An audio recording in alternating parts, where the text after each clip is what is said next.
A lot better today. I have Wi-Fi and I'm not peeing blood. Well, Galvin, I got to tell you. I was going to talk about this, then not talk about it, then talk about it, then not talk about it. Then right before we went on the air, I started laughing because I went, you're just going to talk about it. And then I went, no, don't talk about it. But now that you bring it up, I'm like, okay. All right. I think that I have the world's worst hemorrhoid. Oh. Congratulations. My ass is killing me. Oh. And I'm afraid to go in that area and like what? So what do you do? What do you do for preparation H is the only thing I know right? of. That's hemorrhoid medicine since we were a kid. Or Tux. Tux medicated pads, don't they have those? Something's going on. Yeah. I don't know what's happening. I mean, I know a guy that can take a look. Who? Joe. I was just there like a week ago. I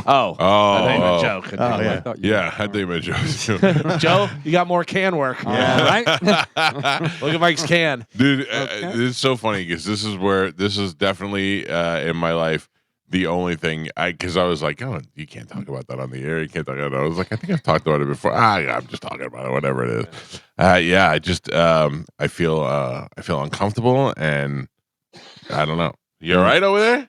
What's going on? I'm okay, Michael. All right. I worry about you. Yeah, he's coughing every day now. You got pneumonia? What's happening? No, Yeah. I mean, It's the so old. Joe is there. Yeah, Joe's here. Oh, Why is Bone TV not on or Countline TV or whatever? It is not. why not? I don't know, Joe. I'm asking you. Yeah, Carmen, why not? Yeah, I don't run Bone It's not TV. like you have a lot of things to do over there, Carmen. Yeah. Somebody messing with the controls again, Joe? Well, no, I didn't see Bone TV come into the meeting, but I refreshed and I connected, and my computer won't even connect. All right, I'll get a hold of Cernak. Well, That's- hold on. Are we on YouTube?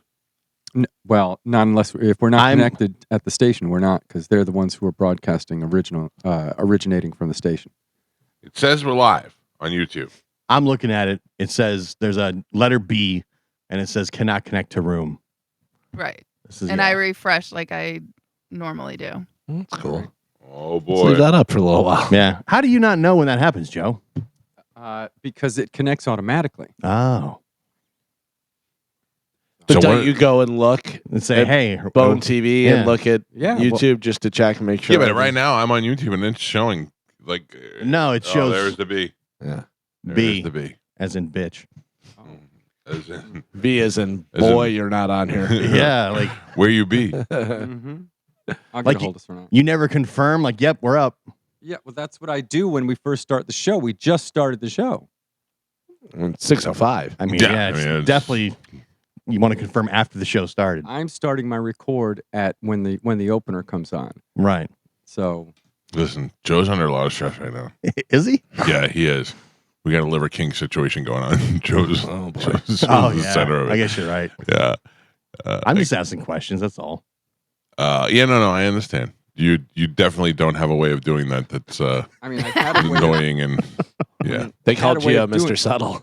You know, when we were streaming to YouTube from here, yes, I would be able to confirm that, but I Right. can't because they're the ones who are actually.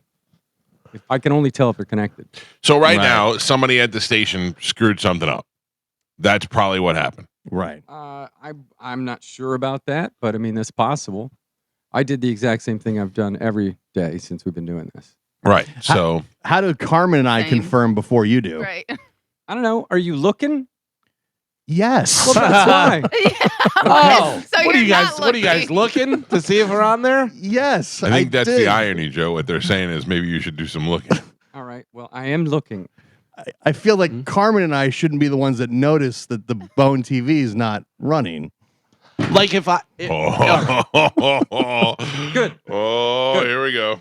All right, get your panties in a wad, dude. If Mike did the intro, and then I went to talk and I had no voice, I would notice. you wouldn't think that I would know that before in I my went to headphones, speak. I can hear everything just fine, exactly the way we always do. But you're All not right, the never mind. audio guy. Never mind. Never mind. Am I crazy to think that Carmen and I shouldn't be the ones that notice?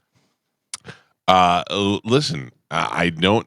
I think my opinion is once it's in motion, Right. it's hard to tell it's not happening from this end unless you specifically go and check and see if it's happening. But why would you think that it's not happening? It always because it's always a problem. I would Yeah. think that would be the first thing I would do would be start whatever I start over here and then go to both Bone TV and YouTube to check to and make make sure that sure. it's working. I wouldn't trust people on that side. Yeah. So I just assume that we're up. Last night was Monday, so there was no like specialty show or anything that could have doctored the equipment, right?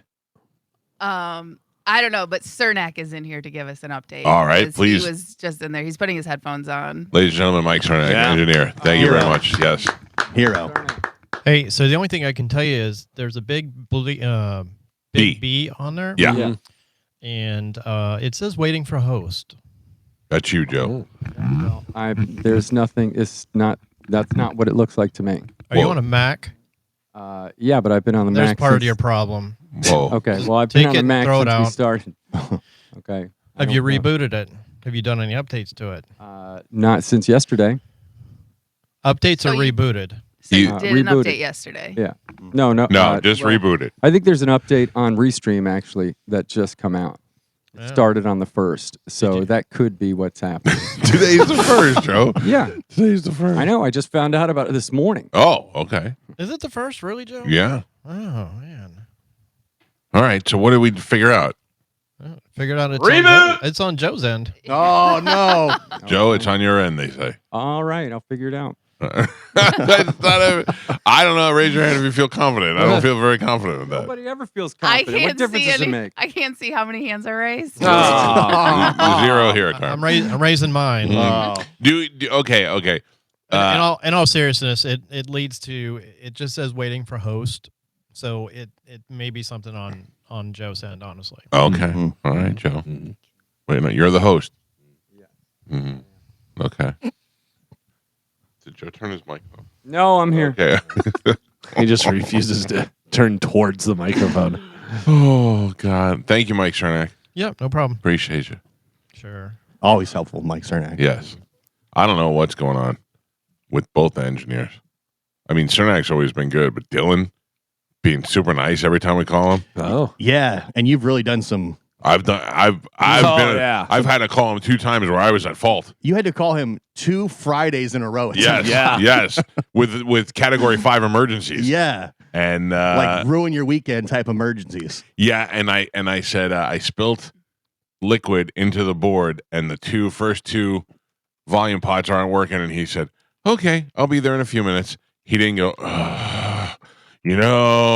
we tell you not to drink. He was like, "Okay, I'm on my way. See you in a Yeah. few minutes." I came here. I wasn't even home. Walked in, swapped them out, left, got everything all fixed up, ready to go. You think he's drinking mushroom coffee? I don't know what he's doing. Whatever he's doing is mellowing him out pretty Something. good. Joe, what's the update?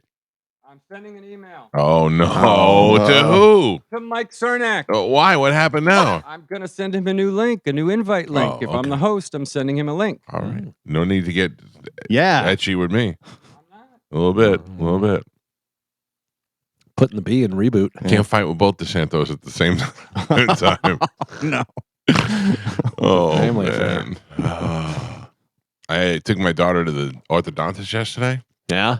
Should have had him look at your butt. No, wrong end. Wrong end. We go in there, and so what they have to do is they have to take her, I don't know, they have to change her rubber bands. Does that make any sense to you guys? I've never Is had she wearing braces? Yeah. Yeah, my daughter had braces. Okay, so they go in there and they take the rubber bands off, they check her teeth, and then they make her brush, and then they retighten them or whatever they do, okay? So, it's weird when you have kids. I definitely was a lot closer with Joey when he was a baby, like when he was a little boy and he was the only kid. I remember the first time I took him to the doctor and he had stomach problems, and the doctor began pushing on his stomach to see maybe I don't know, whatever he was doing. He was doing doctor stuff, but he pushed Joey's stomach so bad that Joey made a noise like he was hurt, and I flinched, like I wanted to grab the doctor. I almost knocked him out, because you just see a guy hurting your son. Yeah. He did not have that with Juliana yesterday. Yesterday, she's laying down in the dentist chair, and the dentist goes, "I'm going to take the wires off her teeth. She has one baby tooth left, and it's a little wiggly. And when I take the wire off, the tooth may just come out." I was like, "Okay, cool." So she takes the wire off, takes the pliers, reaches in, and just pulls the tooth right out. I mean, Yeah. I heard it go. She just ripped it right out of her mouth. I mean, it was probably, she knew what she was doing. She didn't numb it up or anything? No, Oh, she just wow. went clamp, pull, and pulled it right out. And you could just hear it ripping out of her mouth. Yeah. Dude, Juliana sat up and looked at me like, dude. And I go, I know, I just saw the whole thing. Imagine happen. what that sounded like in her head. Oh, I heard that. She goes, me too. Yeah. Oh, it was just ripping out of her face. Yikes. It was crazy. Yeah. So that was it. She's out of baby teeth now. Oh, crazy. I know, because I told her once the last baby tooth goes, you have to start paying rent. Yeah. The whole thing changes. Get now. a job. Get a job. Start doing what you got to do. It goes fast, man. My daughter's driving her own car now. It's crazy. I feel like it didn't go this fast for Joey, but it's flying by for Juliana. Yeah, I feel that way too. Juliana, who ordered Taco Bell at 1:00 this morning on Uber Eats, and then left the door open all night. Oh no. Yeah, there's going to be some Jesus. lectures today. She's on the Uber Eats card now too? Yeah, she's the man. worst. She's the worst. Why not? That's a Yeah. second Taco Bell trip yesterday. yeah. Wow. Yeah, Carmen, I went Taco Bell again. Nothing. Really? Yep, I'm holding strong. Good for you. know. I know that's hard. I know how And hard you that smell those is. kids eating the Taco Bell in the car, and you're hungry. And then you're also like, I could just get one little Right. thing. Right. Yeah. I couldn't. I didn't want to. It's like saying I could do one line of cocaine. I will tell you, Taco Bell is good. I'm not saying that it's not good, but I have never felt good after. No. Right. No, after eating any of the ground beef stuff. Like if you have a regular taco, or if you have like a chicken something burrito, then I'm like, all right, whatever. You almost feel like it's a little healthier. I guess that's okay, but the regular straight up Taco Supreme, crunchy Taco Supreme are fantastic, but you eat them and then as soon as you're done, you're like, what happened? Yeah. It's like you're taco hungover. You're just like, oh, what is going on in my life? The cheesy gordita crunch is so good though. Yeah, It's so That's good. the truth. It's the truth. They're all. I mean, it's very. We've said this before, but I can go to Taco Bell, order a bunch of stuff, drive away, and have no idea what they gave me, and just eat whatever's in the bag. Yeah. I Yeah, don't it's care. all- It's all the same yeah. stuff. Shell, put in a different package, or Yeah, different I remember shell. Bert used to do videos where he would bring his like openers with him and say they'd go to Taco Bell and he'd go, give me like $100 or $200 worth of. Yeah. Just make stuff. Everything. Yeah. You're not going to be disappointed. No, that's It's true. not like they're going to give you, fish or something that you don't like. It's all the same. He came back, gave me a veggie taco. Oh, gross. I do go usually like some type of taco. Not like I don't get the burritos. Oh yeah, Yeah. I love a good burrito. No, Burrito? Easier to eat Chalupa? while you're driving. Chalupa, yeah. Chalupa Beef good? burritos Yeah. easier to eat while you're driving. So is a soft taco. Yeah, Just true. wrap it up and smash it in your mouth. Oh, now I'm starving. Well, they brought back the Mexi Melts for a little while, and then they're gone. But if you get a nice person at Taco Bell, they're like, it's just a cheesy roll up, and we add, Yeah. speaking of guy, it's like the same thing. Oh, Joe, how are you doing? Any updates? Sent Mike 2 links, Okay. so he should be able to connect Bone TV All right. and Carmen's tablet as well. Served it back to Cox Media Group, Mm-hmm. and now it's on them. Yes. We're back, baby. Good job, Joe. Thank you. All right. Thank you, Michael. I called into Drew's show yesterday because he was talking about hanging out with Medicine Man, and I let him know that the rules clearly state once you take a picture and post a picture with Medicine Man, you own him now. Yeah. So now he is no longer our problem. He is now Drew's problem. All right. And I said, we could have come to some sort of trade. You could have given us Jacob 2 times on Tuesdays and Thursdays. And then I thought, I don't want to talk to him either. No. So the truth is that we're nice and clear now. Medicine Man can no longer call this show. He I love belongs to Drew Garabo. I love Did it. you make sure that Medicine Man has Drew's office number? That's very important in the relationship. That is a good thing to bring up. Yeah. Gio. That is a good I thing. mean- If he does, excuse me, when he calls the show today, that will be my final Yeah. conversation with him. I'd imagine all messages now have to be forwarded to that mailbox instead. Yeah. Because what happens is that Medicine Man has been calling my voicemail at work, which is forwarding it to my cell phone. But normally it forwards me the message. Now, for some reason, my settings are off. It's forwarding me the phone call. So every time that idiot calls me, it rings on my cell phone. Oof. So yeah. And So you I'm get to Galvin, pick up? I know. I look at it. I go, Jesus Christ! But it's like 4 times an hour that he's calling me. 4 times an hour. That's insane. Get ready, Drew. Yeah. Yep. It's all yours, Drew. You earned it. The passing of the torch. Yeah. The passing of the dork. Yeah, you get it. So we established that. Then we talked about the Bone Beach Bash, which I'm very excited about. Right. I mean, that's this weekend's 4th of July weekend. Then we have a downtime weekend. Then we're back in action with the Bone Beach Bash, and that's going to be a great time. We'll be out there performing live. Pitbull Toddler will be live. Matt and Zach will be performing on Friday, and then it is open to everybody. It is open and free to everybody who wants to come and hang out. Will there be a ton more people than the people that are staying there? Oh yeah. You think so? Yeah. Yeah. I would gamble, especially if I had Pete Face with me. If we just went down there to hang out, that we'd find a place to stay. Yeah. Pete would worm his way into somebody's room for sure. Yeah. You guys would be staying on a yacht or something. Yeah. I've already heard people that have booked like other places to stay in the area and are going over. Like near. Yeah. There is an update on the update. Oh, no. Hold on. An update to the update. Mm-hmm. You know who gets very angry when we're not on live? Tom Calta. I see he's already texted me. Oh boy. Right now, no video, he said. Oh, no. Joe? Yes. Cernak says he has not received the link. It's been sent. If you had to bet on whose fault it's going to be, who would you bet on? Me, asking- Michael, it's always my fault. Don't get snotty with me. I'm not. It sounds like it. I'm Check your betting. drafts. Yeah. Maybe Cernak has Joe go to his junk mail. I don't know. Calvin, remember Decoy Ducks? Yeah. How many times did we play that? I'm pretty good at remembering all the venues. How many times did we play there? I think twice. Twice is right. Yeah. Calvin. Twice is right. Decoy Ducks in Anna Marie Island. Great place. Crazy Eye Tommy turned us on to it. We played one time, I think one time with Shane.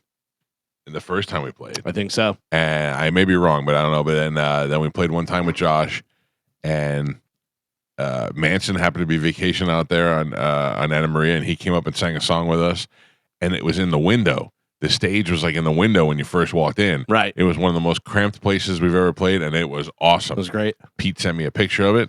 No more stage. Oh. Yeah, that was just a dumb bar. Boo. Boo. That stinks. Carmen, what are your plans for the 4th of July? We are actually going to the beach. Which beach? I don't know.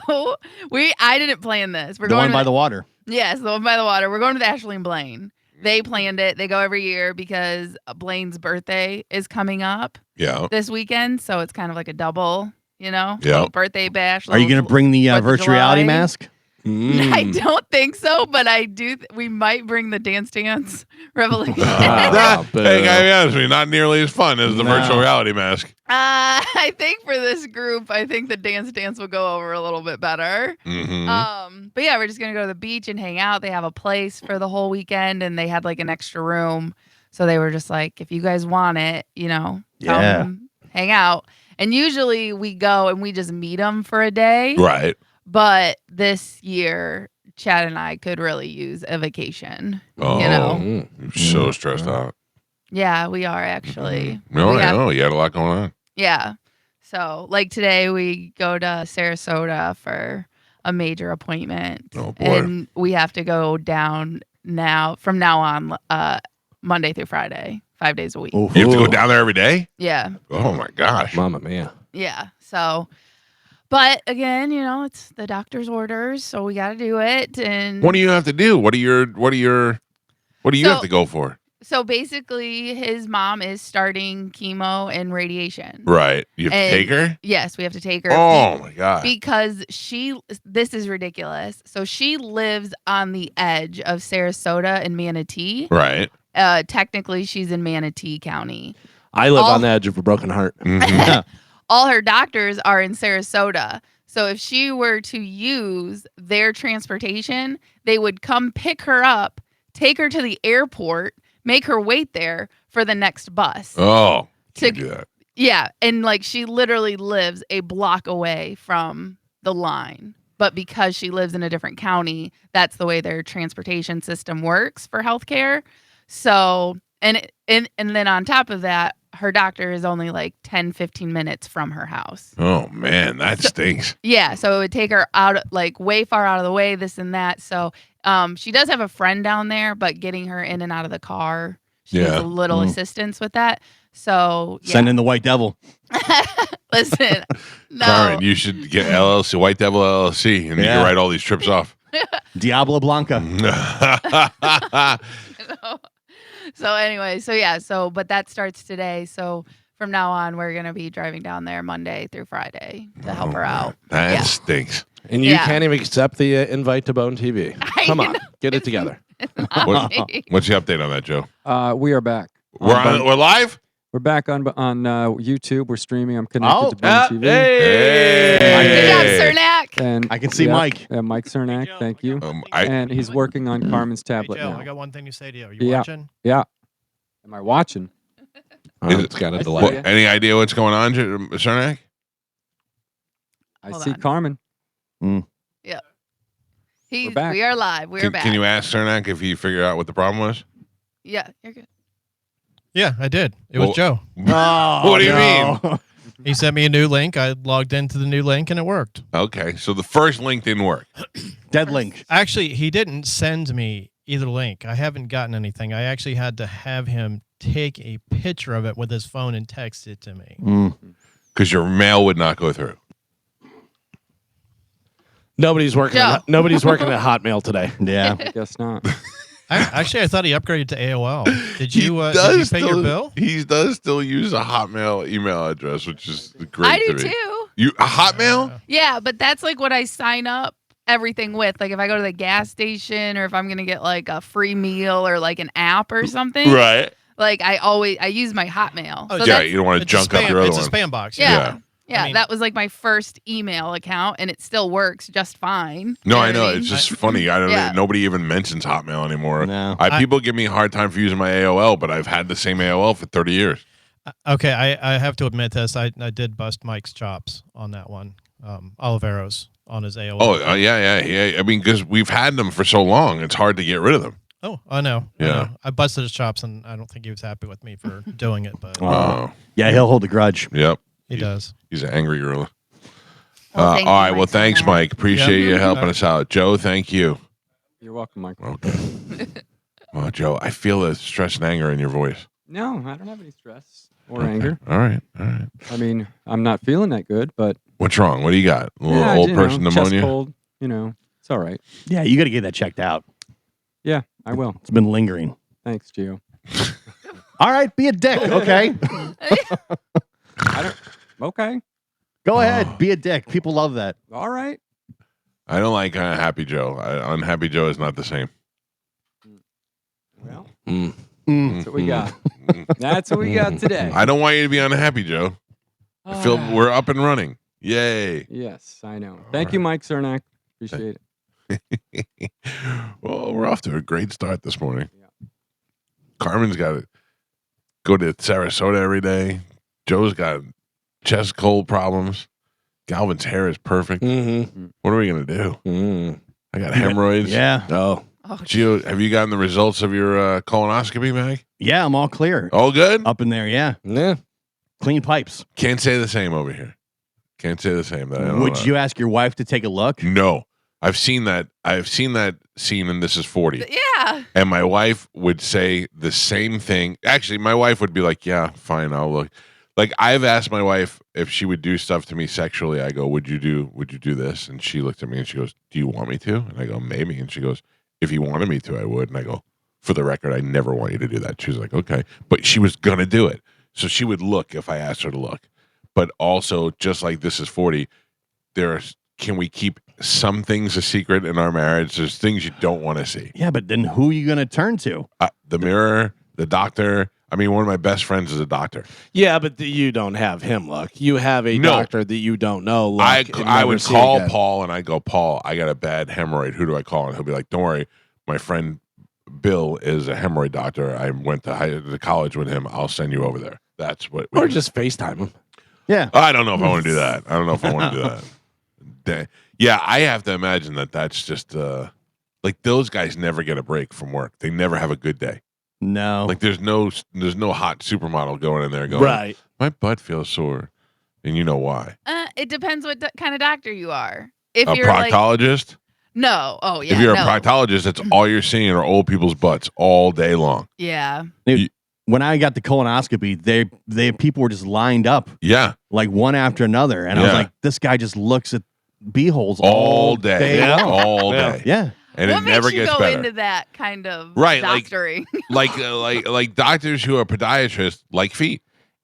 And how many people do you think out of 10 are super clean and ready to go? Right. Dude.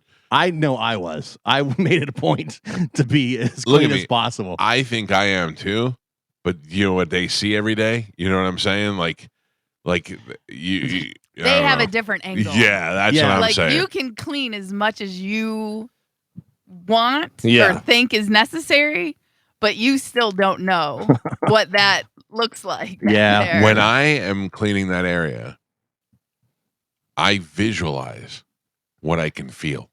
Does that make sense? Yes. Like I Yeah. feel like I have one of those cameras that you shove up a pipe, those little light camera at the end, the little thing you snake up a drain. That's what I feel like because I feel like I could see it. Hmm. That's how I'm talking 53 years to get in there. It's like Braille.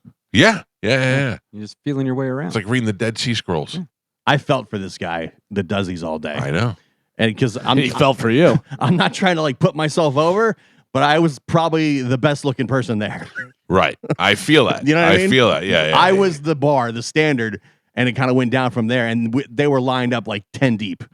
That is Just not one. good. They're like, all right, we're coming, Mr. Thompson, we're coming to get you next, and they just Yeah. wheel him out. And then they came and got me. I wonder how many they could do a day. Well, I was there. They probably did like 10. Really? Yeah. And they did the endoscopy too, which is in the other end. Down your How throat. long did it take once they've knocked you out? Do you know? I think they said 25 minutes. Oh, that's not bad. 20 minutes now. That's yeah. not bad. Yeah. Up the old rotor and out. Yeah. Okay. I'm glad I was knocked out. Yeah. Oh, I bet. Yeah. I just pretend it didn't happen. I wonder if it hurts, if that's why they have to knock you out. Yeah, it's probably or- uncomfortable. You could feel it traveling. Yeah. I don't know. You know, But I wonder if they could do it with you being awake. well, they did do it. It used to be just twilighted. You were not put out. They would just kind of daze you a little. Yeah. And that probably made people like not want to go. You clinch up. I think also when you come out of the propofol, you might come out of easier. It might just be a time Okay. thing there at a half hour. You're like, I'm awake. Yeah. After about a half hour, I felt pretty normal. Yeah. But man, it's great. It Yeah. feels so. It Really? feels so good. If I could just go somewhere and get that, it would be amazing.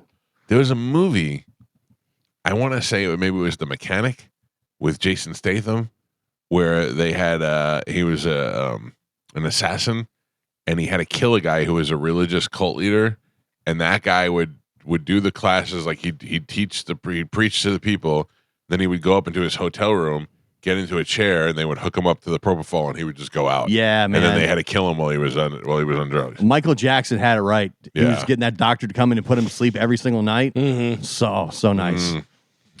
I don't know. I slept pretty good last night. Yeah. Yeah, I slept pretty good. No drugs. Just went right out. You just feel that warm tingle. It's like, oh yeah. I imagine when you like first try heroin or something and it's so awesome, Yeah. then you're just chasing that feeling. Yeah, anytime I've ever had to take a Vicodin or a Percocet or something or one of those things, the minute that it hits and it comes over, you're like, oh yeah. That's how I feel about the propofol. Just know, can I tell you all this? Carmen, you're in the list here. All of you, Joe, Galvin, Gio. If I ever call you on a Friday or Saturday night and I just start telling you how much I appreciate you and how I'm on drugs, I'm on drugs. Record it. Of Yeah. course, yeah. Okay. Yeah, that's me just being like, because that's how I feel. It makes me feel like I just want to love everybody. I just want to tell you how much I appreciate you. So good. All right, let's take a break and get this show moving this morning. We're up and running on Bone TV. Yes, we are. All right. Mhm. On YouTube, go give us a like and a subscribe. And then we got Sporkle when we come back. It's the Mike Calta Show. This is 102.5 The Bone. Joe, Yes, Michael. I think I may have figured out part of the problem of why the restream didn't work right away. Oh, why is that? You sent me the link instead of Mike Cernak. Oh. Oh, the people at Hotmail are having trouble sorting the mail today. They can't sort the mics. Yeah. It's Mike C. Yeah. It's very close. Very close. I Trying to set understand you're stressed out today, Joe. It's okay. All right. It happened. Things happen. We're back. We're back, baby. All right. Carmen, Yes. what do we have to give away today? Okay, so we have tickets for A Day to Remember and Yellow Card, Mm-hmm. Adam Sandler, Oh. Monster Jam, Mm-hmm. Suicide Boys, Okay. and The Offspring. All right. Let's do it right now. A little bit of Sporkle. Here we go. Everybody's screwing up today. Yeah. I gotta restart that computer, but that was a delay. Yeah. Send it to Not Mike. you. So give it to Mike. No. I got it. We're falling apart. Carmen is keeper of Sporkle. Pap is your judge and scorekeeper. I am the current points champion and rule owner. Carmen, what are we playing today? Okay, today we're gonna be playing Actor by Movie Quotes. Can you name the actor from the movie quote given? I'm gonna give you a movie quote. I'm also gonna give you the movie if you need it. You are giving me the actor that said it. Okay. All right. Okay? All right. Your first one. I drink your milkshake. I drink Daniel it up. Day-Lewis. Galvin. Check out the big brain on Brett. Samuel L. Jackson. Galvin. Life moves pretty fast. Matthew If you Broderick. don't- Matthew Broderick. Mike Oh, that's Calta. right. Yeah. I am serious. And don't call me Shirley. Nielsen. Yeah, I couldn't think of his name. Gio. Ma, the meatloaf. Woody Farrell. Will Ferrell. I said Will Farrell. Woody Farrell. No, Mike. Get off my plane. Harrison Ford. Galvin.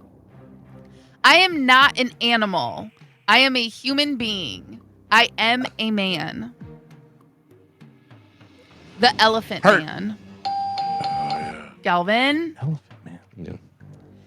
A boy's best friend is his mother. Perkins. Mike.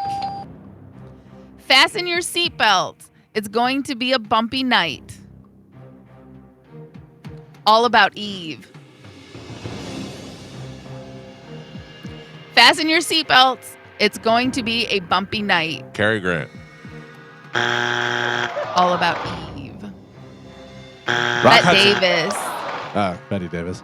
Yep. Bette Davis. Your next one. Frankly, my dear, I don't Bogart. give a damn. What'd you say? Bogart. Gone with the Wind. Yeah, I gotta know. Frankly, my dear, I don't give a damn. Gone with the I Wind. cannot think of his name. Frank. Buzz. Butler. No. Well, it was Red Butler. It was what's his real name? Cary Clark. Grant. No, not No. Cary Grant. What is his name? Clark. Gable. Gable. There Damn you it. go. No point. Woody though. Farrell. It might have been Woody Farrell. Might have been.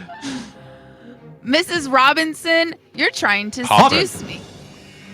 Hoffman, Mike. Is that what you said? Yeah. Okay. Greed for lack Douglas. of a Galvin. You had me at hello. McGuire. Cruz. Jerry Maguire is the movie. Yeah. Zellweger. Yeah. Yes. Damn it. Geo. Face it, girls. I'm older and I have more insurance.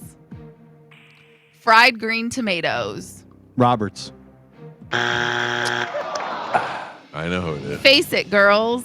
I'm older and I have more insurance. What is her name? She's Matlock now. Kathy Yeah. Bates. Yeah, damn it. No point. And Pap, we are halfway there. Halfway. Gio's on the board, 2 points. Michael doubling that at 4, and Galvin is your leader right now. He's winning by 1 with 5. Accurate reporting. All right. Actor by movie quotes. Your next one. Hoke, you're my best friend. Are you saying Hoke? Hoke, Hoke. Driving Miss Daisy.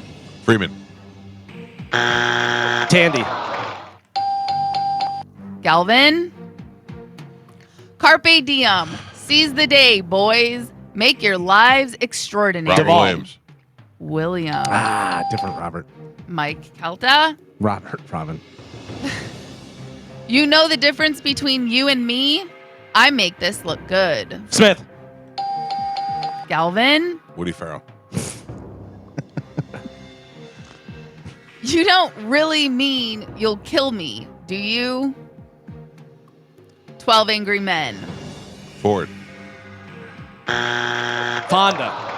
That's what I meant. Yeah, I knew it. Galvin.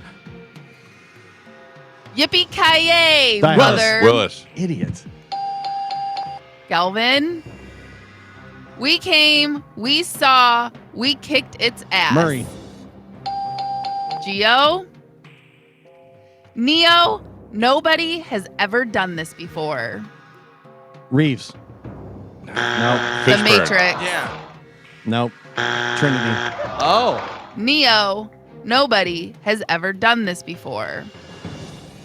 I don't know her name. No, either way. Carrie Ann Moss. Yeah, that's it. I would have said Kathy. Lumberg's gonna have me come in on Saturday. I just Oh. know it. What's his name? I don't know. Office Space. Been on the show like 3 times. Yeah. Roberts. Bloodline. Damn it. No, I don't know. Ron Livingston. Livingston. That's He's it. great in everything Yeah, he does. yeah. He's great. I don't He's know his one of name. those that guys. Swingers, Yep. everything. Yeah. Love means never having to say you're sorry. Marilyn Monroe. Love Story. Gyllenhaal. No. Ally McGraw. Did IQs just drop sharply while I was away? Aliens. Weaver. Weaver. Ah. Damn it. Mike and Pap. We're on the last 3. Gio is on the board with 3 points. Mike doubling that at 6. And Galvin is your leader. By 3, he's winning with 9. All right. Actor by movie quotes. Last 3. Here we go. I am Jack's raging bile duct. Fight Club. Pitt.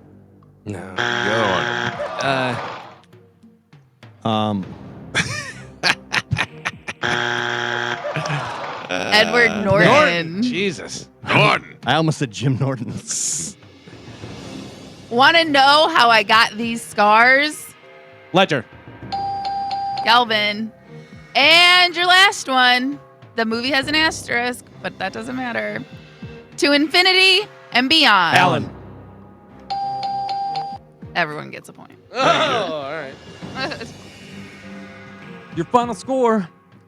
Gio with 3 points on the board. Mike doubling that at 6. And Galvin is your triumphant champion today. He won with 11. Kachaya! Woo, woo, woo! Wait, how many you did go. Mike have? No, didn't double me. So shut your face, Gio. Oh, How many did Nice Mike try. have? Michael had 6. oh yeah. Close. Close. What line are you playing for, That Galvin? was a perfect impression of Woody Farrell. Yeah. I'm going to go with line 5. Line 5. Good morning. Who is this? Hey, good morning, Mike. It's Tommy. How you Hey, doing? good, Tommy. How are you doing? All right, great. You're the winner. I'm going to put you on hold. Carmen will grab you during the break, and we'll hook you up with a prize. All right, thank you very much. Thank you, Tommy. There you go. He's on line 5, Carmen. Do you remember Tommy? Got it. Tommy, You don't? do you? Yeah. No. From where? He used to work on the docks. Come on. What do we have coming up in news, Galvin? Coming up in news today, prison purse, a shark stopped swimming, and in the infamous words of Kramer, the cat fight.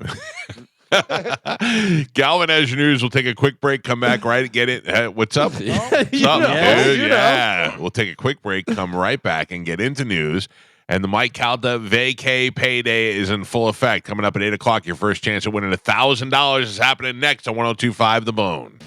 We're looking forward to seeing everybody out there for 4th of July. That is this Friday at the Beach Club in Siesta Key. Make plans to come on down there and have a couple of Bud Lights with us and let us melt your faces. I got a Looking forward couple to of 4th of July type shirts yesterday. Oh, flags, if you will. Little red, white, and blue. Yeah. Combo Support. All right. Good. I have a Team USA hat that I love, and I love to wear it and just point at it. I look at people and I point at it. There you go. Team USA over here. You know what team I'm on. That's right. If you couldn't tell by how white and tall I am. All right, ladies and gentlemen, time to check in with Team USA and see what we have in news. Here we go. And now, news with Galvin on the Mike Calta Show. What do we have in news today, Galvin? Today's top story, as the Senate continued to inch closer to finalizing President Donald Trump's, quote, one big beautiful bill. The president took to social media to warn that a failure to come to an agreement would end in the largest tax increase in history. The message came after lawmakers had been in a marathon vote-a-rama for several hours, submitting amendments to the mega bill from either side of the aisle. Republicans, the one big beautiful bill, perhaps the greatest and most important of its kind in history, gives the largest tax cuts and border security ever, jobs by the millions, military vets increases, and so much more. The failure to pass means a whopping 68% tax increase, the largest in history. That's what President Donald Trump posted. Would like to be the same guy who talked about his hemorrhoids this morning and is honest about everything else, would like to step forward and be the spokesman for the people, as I usually am. Okay. When I come forward and I say, I don't understand any of it. I understand that there's good things and bad things. People are going to lose their health care and everybody's nervous, but yet for the great part, but Elon Musk doesn't like it again, and him and Trump are fighting with each other now. I don't understand none of it. Well, also, I think it's a lot like contracts where you're not supposed to understand it. Right. Like, you know what I mean? They write so much stuff into it. And there's so many things where I'm not signing this unless you give our state the you know what I mean? Like there's a lot of different things that are exchanged, and who knows? That's a great way to put it, Galvin. It's like a contract. I have a contract here at this radio station that's like 50 pages long. I don't know what any of it means. Right. I mean, I could point some stuff out and I could say, oh, that's because of this, and this is because of this. But for the most part, I don't understand any of it. I have to pay another guy to tell me about it, right? And then another guy to tell him about it, and then all of us go, okay, sign it. But it's also written in such legalese that even if you kind of get it, then it says whereunto, if for that, yeah. And then you go, well, is that the founding father right there? It's like saying I didn't not do the yes, right, no, right. You're like, I have no idea. I saw that Trump said, I think yesterday, that he thinks Doge should look into Elon Musk. Yeah, that's what I have after that stuff with the big, beautiful bill and all that stuff. President Donald Trump suggested the government efficiency department should review the subsidies Tesla CEO Elon Musk companies have received in order to save money, reigniting a war of words between the world's most powerful man and its richest. Trump's remarks came after Musk renewed his criticism of the sweeping tax cuts and spending bill, vowing to unseat lawmakers who supported it after campaigning on limiting government spending. You did this. We'll come after you. These are two guys that were going to save the world, and then they ended up hating each other. One's calling one a pedophile, the other one's saying the other one's stealing money, and now we're back to square one again. But it's just another celebrity couple that broke up in our eyes. Yeah. Didn't we say it would probably end like this? Yeah. Eventually they'll end up hating each other and they'll go head to head. And that went pretty quick. Oh, I'm not even, 3 months? Well, he says, Musk says now that if this thing goes through, that it's going to kill all the primaries for all these Republicans. If it's the last thing he does, he's going to go out there and spend money to make sure that they're all He's ruined. got the money. He does have the money. He bankrolled a large portion of Trump's campaign. Yeah. You know? He's, from what I gather, the main thing he's pissed about is that this bill kills a lot of green energy stuff, like solar, electric vehicles, windmills, stuff like that, which is directly Tesla. You know? Yeah. Tony texted me, said the contract has protected you well. Yeah, so I didn't say it wasn't written very well. I just don't understand. Right, yeah. We don't know what it says. I don't know what it says. A father jumped off a Disney cruise ship to save his daughter after she fell overboard on Sunday morning, June 29th, the final day of the voyage. So they had a nice trip going out there, whatever. She falls overboard. He jumps in. Two things. One is that yesterday, late breaking news, Galvin, right here on this very radio station. Drew said that several news outlets were reporting that the reason why the child fell in was because he was propping her up to take a selfie. Mm-hmm. That's what I was thinking. Well, that's what they said yesterday during Drew's show. I don't know what that's true or not, but that was the thing. I happened to be driving in the car with my 12-year-old daughter, and we were listening to this together. And I lowered the radio, and I turned and I looked at her, and I said, "Listen to me. I love you, but I will not jump in the water after you." I said, "If you fall in the water, we're going on a cruise next month. If you fall in the water, I will say, enjoy Mexico or wherever we are, and I will wave goodbye to you. There's no way I'm going in after." Can I tell you Yes. a couple things? Sure. One, you have to. Nope. Yeah. Mr. I would stop and save the family Yeah. and all I these know. things. And I'm a bad person because I I'm not know. jumping in the water Yeah. on Howard Franklin for somebody that I don't know. This guy says he's diving in, Scuba Steve over here and doing all that stuff. And meanwhile, your own daughter falls off a cruise ship and you don't jump in. But You were I gonna know- stop for the lady that was caught in the rain. You didn't Yeah. even know. The fact is that that there's no finding both of us or saving her if I go in there because the current is so strong. It just happened though. Yeah, yeah, Literally. very rare. The incident occurred as the ship was returning from Disney's Lookout Cay in the Bahamas to Fort Lauderdale. Crew members quickly rescued both the girl and her father. The entire operation took around 20 minutes to find the man overboard, alert, and did the whole, thing and jumped in, got him. Yeah. But you have to, I would be the first one over the side. yeah, There's you no have to. way. I mean, I wouldn't even say anything. I would just go right after her. So they were close to Portland. Yeah, Is yeah. what it sounds like. It wasn't like they were in the middle of nowhere and cruising Right. and doing that. There's a huge difference. Yeah, But was it even, at night? even in the middle of nowhere, even in the middle of the night, Yeah. you're jumping overboard. You have to. Yeah. There's no way. Because the rest of your life, you're going to, if your daughter doesn't make it and you're on there still sipping your Miami Vice, Yeah. you're going to go, No, I would. Could be the I have first saved her? one over Could the I have side. done something? Yeah, I They would said be it was first. from the fourth deck too, so it wasn't like it was just. Oh, that high? Yeah, it was pretty high. No, fourth deck. Yeah, Fourth, I guess. yeah. The one lady described said it sounded like somebody hit concrete. Oh, Yeah, she said she Also- heard the girl hit the water and it Oh. sounded like concrete. jeez, what if you do jump in and she's already dead? oh, Yeah. And now you're floating with your dead daughter. Everybody Whoa. is saying this guy's a hero. I think it's going to be released that it was his fault. Could be. Like he pushed her off. no, that he put her up there like to take Yeah. a picture and she fell Because off. they were Rush Shot Todd just went on the Disney cruise. I believe he would do this. And he said that specifically the Disney boats have large plexiglasses on the side because there's so many kids on the boat. Yeah. He said it would be Smart, yeah. almost impossible for a kid to get up and go over. Do we know where the singer from Faster Pussycat was at this time? Because didn't he push his wife off? Oh yeah. Well, That's right. listen, he didn't push his wife off. They said that Allegedly, yeah, they yeah. said that she fell. We just assumed that. None of the stories say how this happened. Right. Clearly, Right. they know how it happened. Well, I think the this is father what was at breaking fault. during Drew's show yesterday. Was the story was going on? Mo was telling the story, and Drew said, "This is breaking news." Is that several outlets are saying now the father was seen taking selfies with her Yeah. and probably put her in a bad position. Or maybe he tried to throw her, then had second thoughts. Oh, I tried to throw her. Yeah. Oh, I didn't Never even think know. about that. I think they're, oh, what a hero. But no, it was your fault, idiot. I did an Instagram live video Oh my god. yesterday with my daughter to explain to her that there was no way I was going to get her. Yeah. Oh my god. The truth is, though, is that I would go, but I don't want to let them know that. I don't. They already have too much security as it is. I need them doubting themselves at all times. Yeah. That is I would go in a second. That's scary stuff. crazy. And what if it's Crazy. What if it's your wife? Yeah, of course. Oh no, Yeah. my wife goes. I feel like all my prayers have been answered. Oh, There's no way. I'm Wow. going. terrible. Listen, that bitch can swim. She works out every day. If she doesn't live, it's God's plan. You're Uh, saying Can she swim? My wife? Yeah. Yeah. My wife can't swim. Really? Yeah, What is like. Sebastian Maniscalco? But that's the weird thing because we were going out on the boat and we were talking about it, and I go, "You're not scared?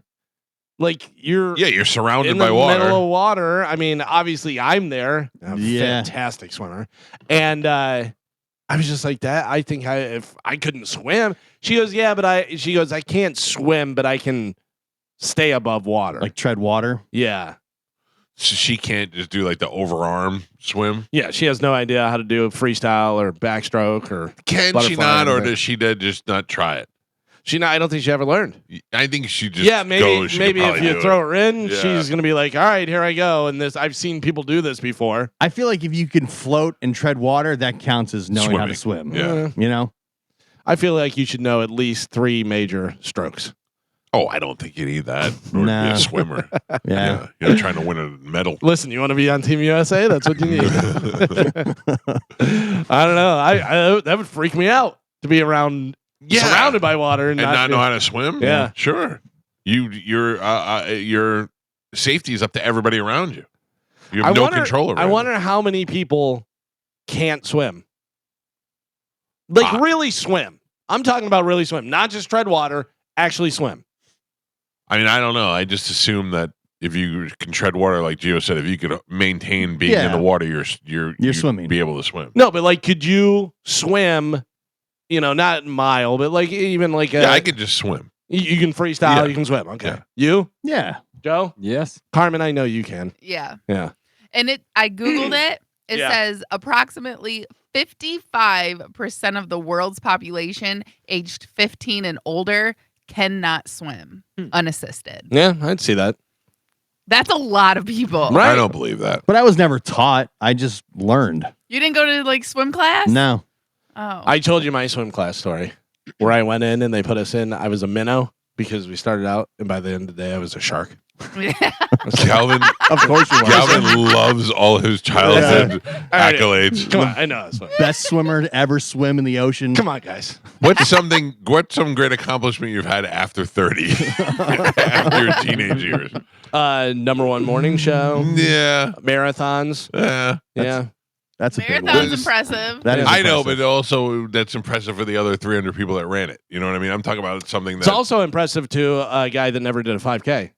Nah. I am a guy who never did a 5K. Right. Is I'm it not very impressive? impressed. No. Well, I've done 4 marathons. Yeah. So that's- It is something to be proud of. Yeah. But what I'm saying is, like, when you've gone from a minnow to a shark, when's the last time that happened? I don't know. Yeah, that's what I was saying. Like, what time does it ever happen in your adult life? also, yeah, I didn't fall down in my backyard either. So Why are you there's that. comparing yourself to me? Because you're pointing it out. I'm not. I'm asking a question. I'm asking what kind of accolades like that happen in adult life. Marathon. Why are you comparing it to me? Marathon. 4 marathons. Yeah, and I said that is not the same. That's a race that everybody runs and everybody finishes. Were you Less than excelled, 1% of the world has done a marathon. Okay. but you weren't the best marathon runner at the event, whereas you were the best swimmer in the entire swim class. I didn't say I was the best swimmer. I went from minnow to shark. That sounds like the best. And I went from 320 pounds to running a marathon. All right. But that's pretty good. Yeah. Like there's a lot of people that learn how to swim too. You know what I mean? Like it doesn't take away from that accomplishment. We all learned how to swim. You're both missing I the think point. I am. What is the point? The point was and it wasn't just about you. It was what accomplishments like that do you have like after 30 years old where you go from minnow to shark? You know, it wasn't you never did anything good or you never did anything great. I was saying, that's what it came across as. Is what to did you? you Because do? you're so defensive. No. But you said, what have you done after 30? Because you were talking, so I just Right. asked you, what have you done after you were 30 years old? Okay. Because you were like, well, I was a minnow and a shark. And so I went from 320 pounds to running a marathon. Don't you think that's similar? That is great. That is. Do you think a that's great similar, I think accomplishment. it's where did you show up and you were the best at it right away. Oh, I don't know. Yeah. I've done nothing impressive. Yeah, no, I don't. I mean, I will admit, I don't want to brag, but I was the greatest guy to fall in this backyard in a long time. That is Titus true. fell. That into the was mat. one of the greatest videos I've ever seen in Thank my you. life. Thank you very much. I don't think I did anything impressive as a teenager. No. You lose that at a certain year. You just lose those. You don't go from minnow to shark anymore. You're No. just very average. And if you go above anything else, you become in the NFL. My brother Tim texted me another thing that I won, bartending competition. Fastest in the panhandle. There you go. Okay. literally fastest in the entire panhandle. I But believe you. the problem is like there's nothing really like that in adulthood. You know what I mean? Like And unless people you're aren't- doing rec leagues or something like Yeah. that. But even then, And Yeah, people aren't yeah. doing new stuff. You know what I mean? Right. As a kid, pretty much everything's new. So this is the first time you're doing it or you're learning how to do it and stuff. Yeah, so yeah, it's yeah. not like you're going My son just joined an adult kickball league. He's the best one on the team. Really? Man, never played before ever. Dude, that kickball was the worst thing I ever did. Everybody got injured. Yeah. I told everyone to stretch. I go stretch. He was out there for like the first week, and one guy dislocated his knee, and another girl broke her toe. I go, how does that happen? Because I don't know, man. He's like, they're all pretty old. John Senning went down. He twisted his leg, did something, whatever. He had Rob surgery, didn't dislocated John his, have surgery? on his Rob knee. dislocated his shoulder. Me and Amanda were both beat up. Yeah. That No. was dangerous. Now I got a hemorrhoid. Oh, It's been terrible. You're best at getting hemorrhoids. No, Yeah. thank you. I appreciate that. I Corner did have of a the bloody market. one on the cruise. Oh, Yeah, thank you. Oh, jeez. Listen, it's life. What do you want from me?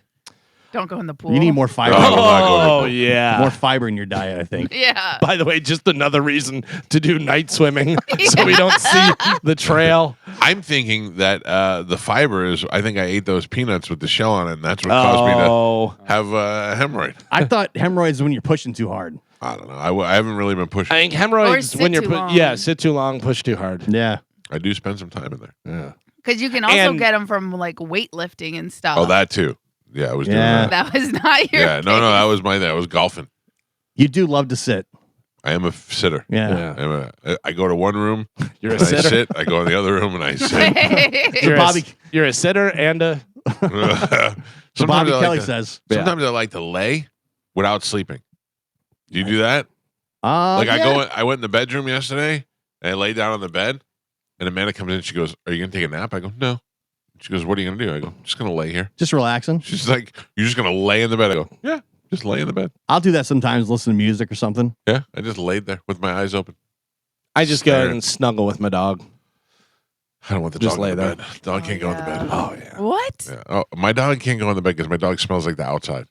Oh, I love that. That's Oh. my favorite thing. Why? When my dog comes in, I go, "Oh, outside dog." And I go, Oh. big whiff of Yeah, it. you like dog breath too. Yeah, dog breath, dog feet, everything. Oh, Cheetos? Yeah. No. Oh, no. get it in there. Smell it. Your That's- dog's pretty big though. You're right. I don't mind. I like dog's snuggling big. with the dog. Yeah, Like that's true. if I go upstairs, the dog goes on the bed with me. We don't care about upstairs.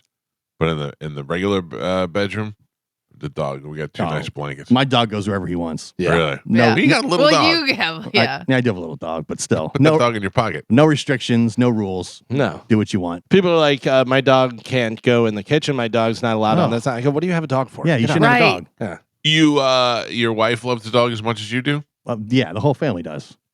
Yeah, same here. I mean, we love our dogs, but the dogs go on the couch and all that stuff. Yeah. It's just the one bed in the one bedroom is where they're not allowed to go in, and they know they don't even jump up there. Yeah. They're pretty good. But they get on the other beds. They go on the other bed. Yep. I Okay. go upstairs and they follow me upstairs and they jump on the bed with me. It's crazy. They're smart dogs. Yeah, my dog every night ends up sleeping in somebody's bed, like laying on the bed.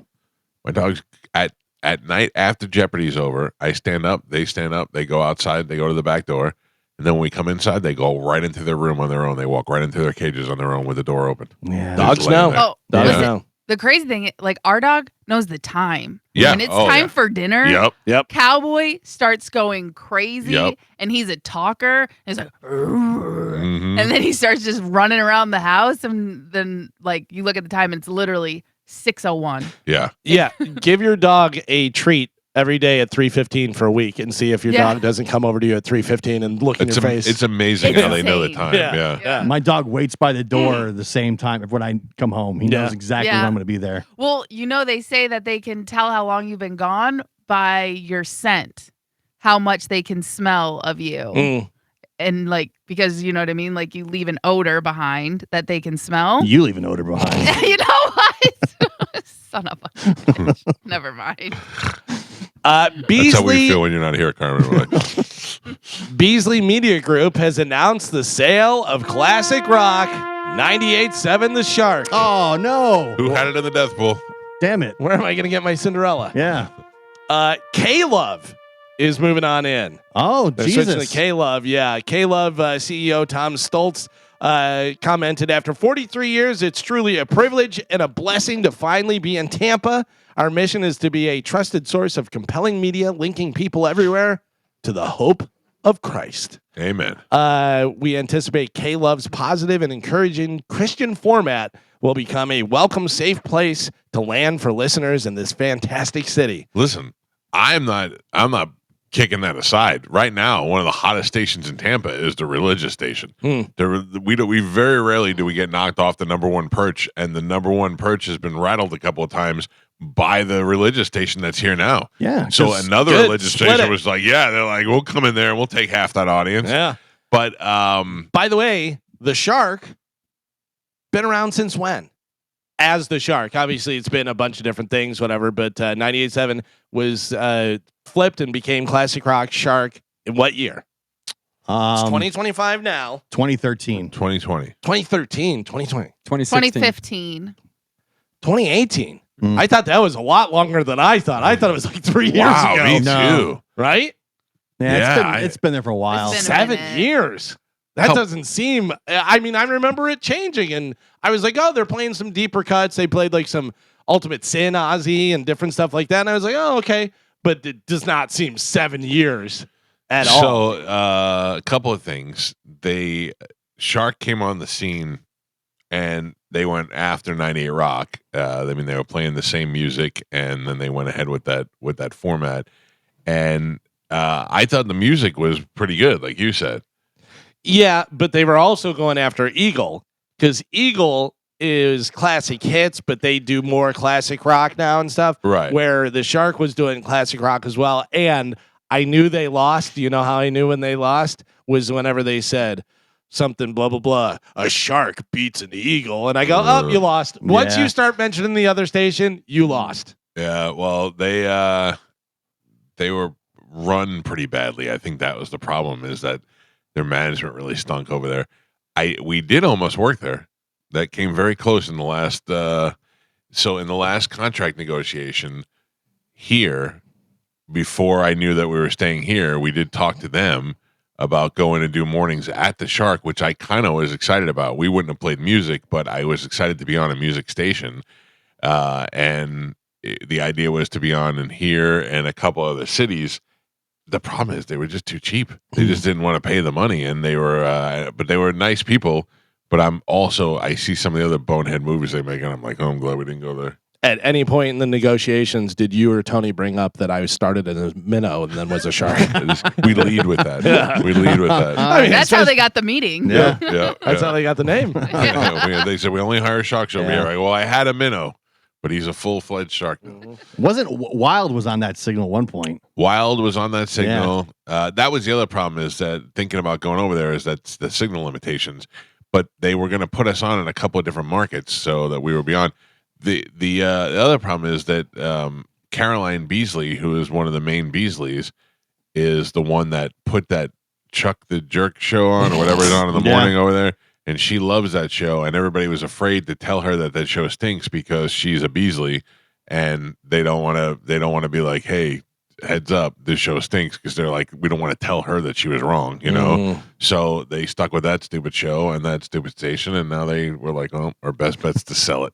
There you go. When it was a sports station over there, Mo had his own sports show. Which should Oh, tell you, really? yeah. This is I don't even know. Yeah, Dude, it was the Mo sports show. worst. That's the worst. That Mo was knows when- nothing about I was sports. going to say, I have to imagine he just is clueless on sports. He knew nothing. the They whole gave him a station was clueless. gave him a whole show. They just had a station with Spike had a show. They Didn't, just had a station with Wait. listeners. Didn't have a show? What? Who was that? What was that? Yes. Yes. Justin Pulowski? Yes. Had a show? Yeah, he was like one of the main dudes over there. I don't know. I didn't know. I didn't Yeah. listen. I'm not a big sports That's where I fan. first started hearing about him. Wow. Yeah, it's a good show. It was Yeah. a lot. A lot about Little League. What? Little League? Uh, Oh my I remember Monica was over there. Booger McFarlane had a show over there. So Monica was over there, and I tried to get them to hire Monica to come over here when I Yeah. first came over here. And Booger McFarlane did a show with somebody else. I think it was with Pulowski. No, it was somebody else. It was somebody else, because I remember there was some Mexican guy. They brought back the Fabulous Sports Babe. She was doing nights. Oh, for- really? Yeah. I don't know if did she die? I don't know. I know she was sick. I don't Yeah. know if she died. But I think they brought her back for a minute. I used to listen to the station all the time. Yeah, Because I I don't just know. enjoy sports talk usually. The problem is Usually. Yeah. it's when you put the station in the hands of people who can't manage a radio station. No. it's a matter of time. That's why Wild does so well, because Orlando runs it. Right. You know what I mean? You put the station in the right hands of the right people, and it will thrive. You put it in the hands of morons, and it falls apart. And they So, gave Mo a sports show. they gave Mo a sports show. Yeah. Mm. Yeah. Doesn't know anything about sports. And Spike. Don't forget Spike was on. Mo and Spike both. Spike was a caller, and he called so much to the AM station that they were like, maybe we should give him a show. Stop. Yes. That's it. That's the truth. Spike used to call when I worked at 1010. Spike used to call the shows all the time. He was Spike on the mic. And then Pepper, who ran that station, when he went on the air, he was like, I might bring in Spike to come do. He's funny. He knows about sports. Yeah, it's just awful. Mo is checking in to let us know that was another failed station, not that 98 Shark. That was No, he's saying it was CBS. CBS sold that station to Beasley. Right. Yeah. So no, it's- but he's saying this was 97, the fan. Yeah, same thing. yeah. Well, Well, it this was is the same- 98.7. But it was the same signal. Oh, Yeah. I don't know. I didn't even know Mo had a sports show, so Yeah. I don't know. Mo. I'm sure it was great. It was not great. It was terrible. Yeah, so, well, that's not around anymore. A 40. When does it end? Does it say? Is it done now? Or It doesn't say, like. can you imagine how sad that would be to have to do breaks on that station, knowing that like in the next 38 hours it's going to go away? That Yeah. does suck. Yeah. Oh yeah. Do you say, do you let But you there's stake nobody your on that station that's solo to I that station. thought Ted Kamikaze was over there. Ted Kamikaze's retired. He's been retired. I think he does it out of because he wants to. But They Ted used- Kamikaze's been retired for years. But I think Meredith also does stuff on that right, station. Meredith and They used other people in the building. right. They and what's his name? Jack Strapp, Steve Austin. Oh, really? Yeah, it's a bunch of those guys like they already had in the building. They just went and voice track Yeah. things. It's stupid. Mm. Radio stinks. A 43-year-old guy named Michael O'Neill showed up at a hospital right here in St. Petersburg, Florida, with a stab wound last month and needed emergency surgery.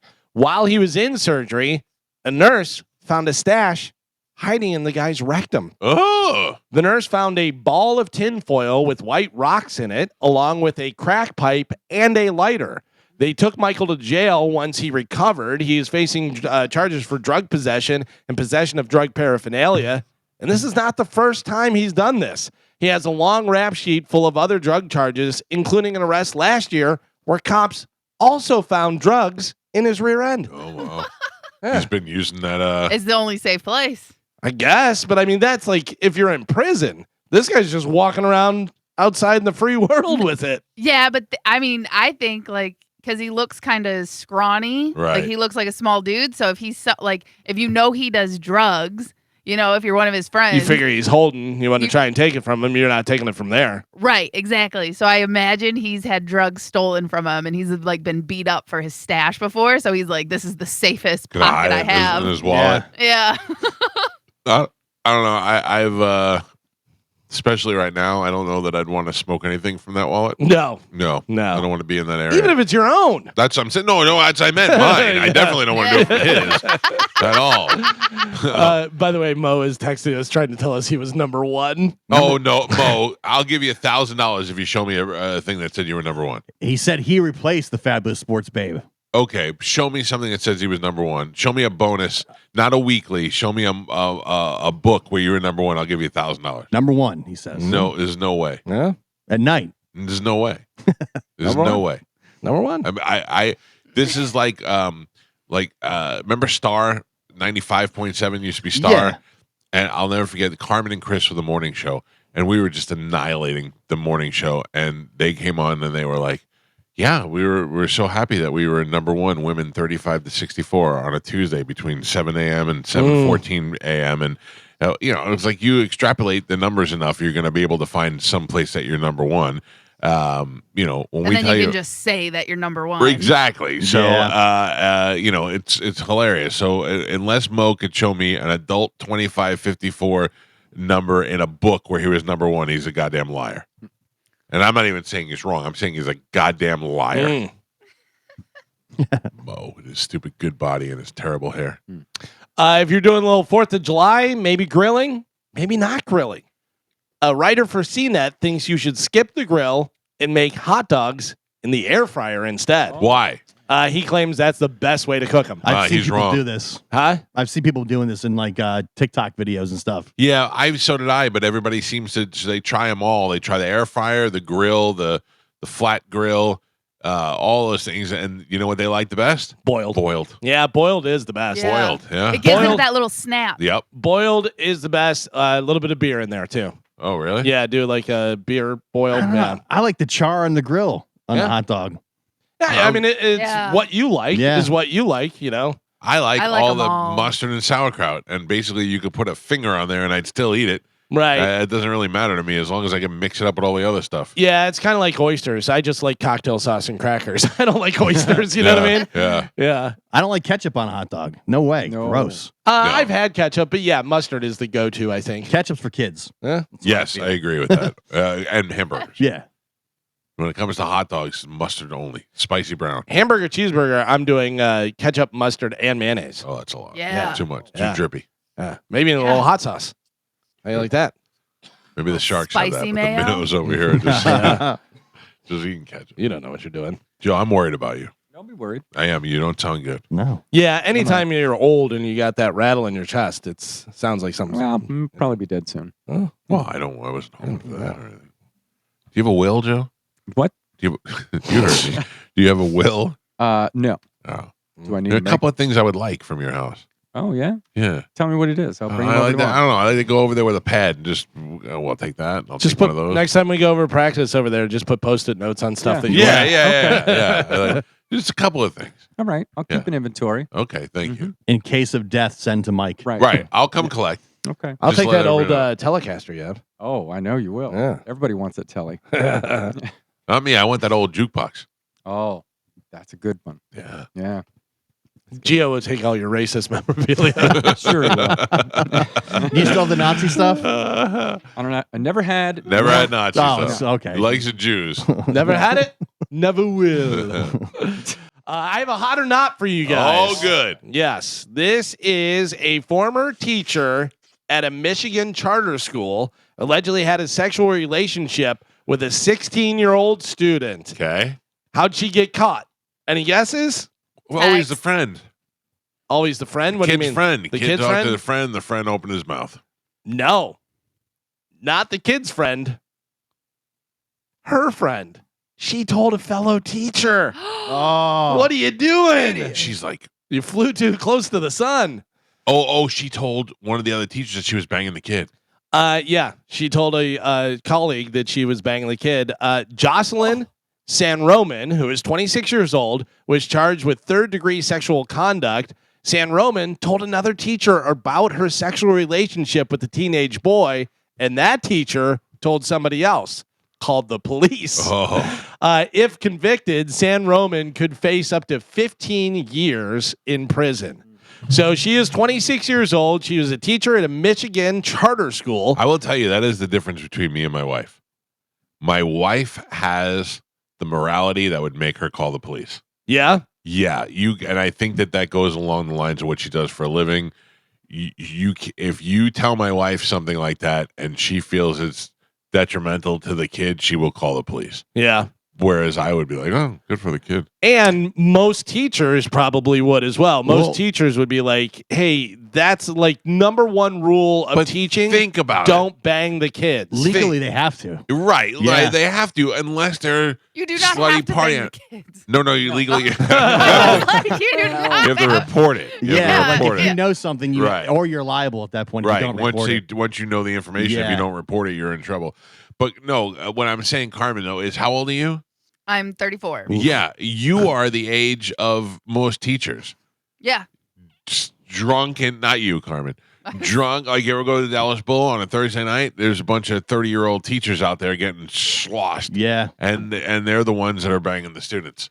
Yeah. But listen, I am around students and athletes a lot. And just having one conversation with them makes you realize that you are in a different bracket, a different there's such a You're an adult. separation. Yes. I am an adult, they are a child, and there is nothing sexual about it. No at matter all. how many abs that kid has, you see him as a kid. Yes. Yeah, that's how I am. But that's, I think, mostly for me is because of my daughter.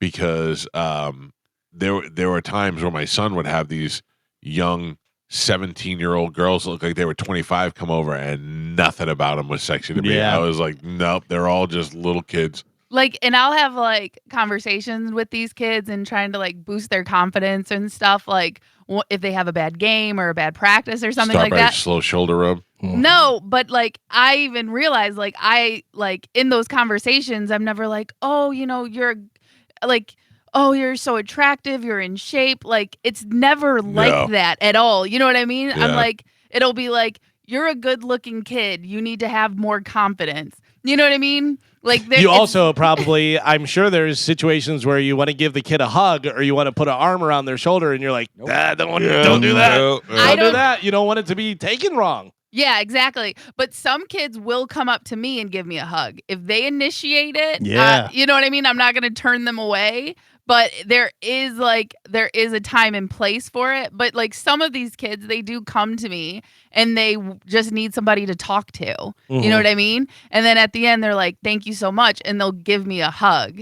And even in the first time it happened, I was like, I don't know what to do. Yeah. I don't want to. leave room for Jesus. Yeah, I don't want to push you away because I don't want them to have any like stigma or any type of mental block from it. You know what I mean? But I also don't want someone to walk in and be like, what's going on here? Yeah. But for the most part, I never go in the locker room and I'm never alone. You know what I mean? Like Yeah, there's that's always smart. 2 or 3 kids with me just because you have to think about those things. All right, so this lady from Michigan, she was a charter school teacher. She is 26 years old, banging a 16-year-old, told the other teacher about it, thought that they would be down. Apparently, hey, guess what? I'm banging Randy from my third period class. Mike Calta, hot or not? Yeah, I think she's hot. I think she's dumb. She was into banging Randy and told her friend about it, which means she's young and dumb and hot. Yeah. All right, hot. you say hot. Gio, what do you think? Definitely smoke show. Smoke show. Oh, yeah. Oh, yeah? All right. Carmen, what do you got? Hot. This is my theory. Female teachers that mess with their kids are always hot. Joe's got it on Bone TV. There, you guys got it right there. Yeah, she's hot. She is hot. Yeah. Oh. Yeah. Ooh. How old? 30? 26. Oh, 26. Yeah. All right. 26 looks good, and that's with no makeup mugshot. Make her up, and yeah, I bet No she makeup. looks great. Mugshot, life over. Yeah.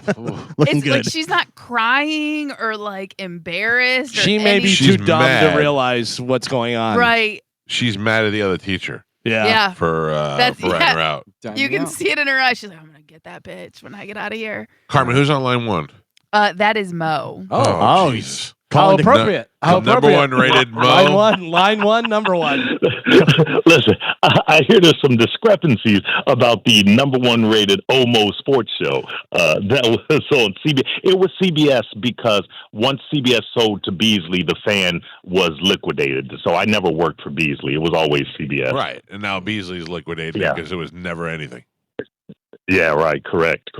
Yeah, we went to I did the show for 3 months, and I did so well that they tapped me to replace the Fabulous Sports Babe. Now, understand something. I know nothing about sports. I think that's no big secret. You guys even said it. But it talked around sports, and it had, we had a couple of good people. Luke, there was a Rays baseball player. Luke, he was a big Christian. He wouldn't go on any show, and he was a regular on my show. I can't remember his last name because that was like 12 years Wouldn't ago. go on any show, but went on your show, and you don't even know his name. Oh, Luke.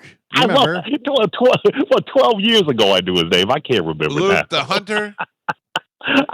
He was like one of the franchise players for the Rays 12 years ago, I believe. Luke Raleigh? Holmes, baby. No, Luke Luke I Holmes, don't a remember. country star. Luke Raleigh? No. Luke Skywalker? No, No. it wasn't Luke Luke. Scott? Luke Duke.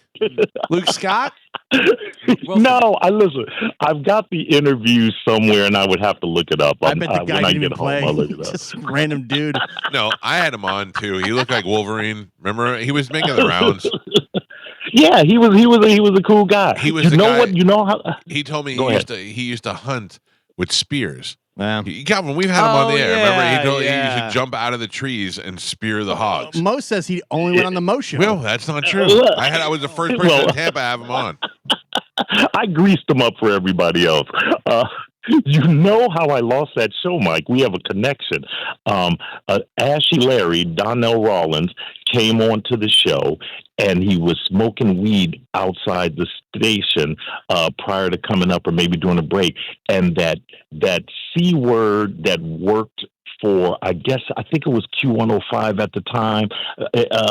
You had run in with her. She was like a big Karen that was always reporting everybody to HR. Barbara Ann?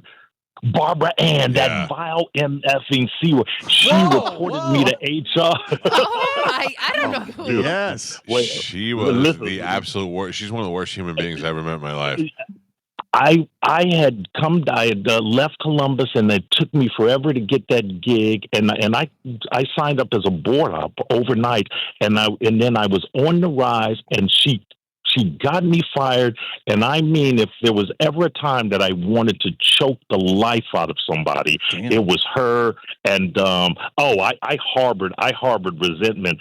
I mean, I still hate her. I hope She she's used dead. to go on Twitter and say that when we worked together at CBS in a different building, she worked at Q105 and I worked at 1010. She used to say that I got caught banging girls in the radio station, and that she used to find condoms in the bathroom. God, first of all, I was married, and second of all, 1010 never had groupies ever. We never got girls, and I sure as hell wasn't using a condom. I can tell you about that. I would assume a lot of hot chicks would listen to sports AM sports radio On a small AM signal. Yeah, barely gets out of the parking lot. It was. I mean, she would make these profound statements on Twitter all the time and say all these things, and how I worked there, and she was nothing but nice to me when I worked there. But then all of a sudden now on Twitter, she hated me, and I was treating her bad. And I was never in a position of power with her. I wasn't even on the same radio station as her.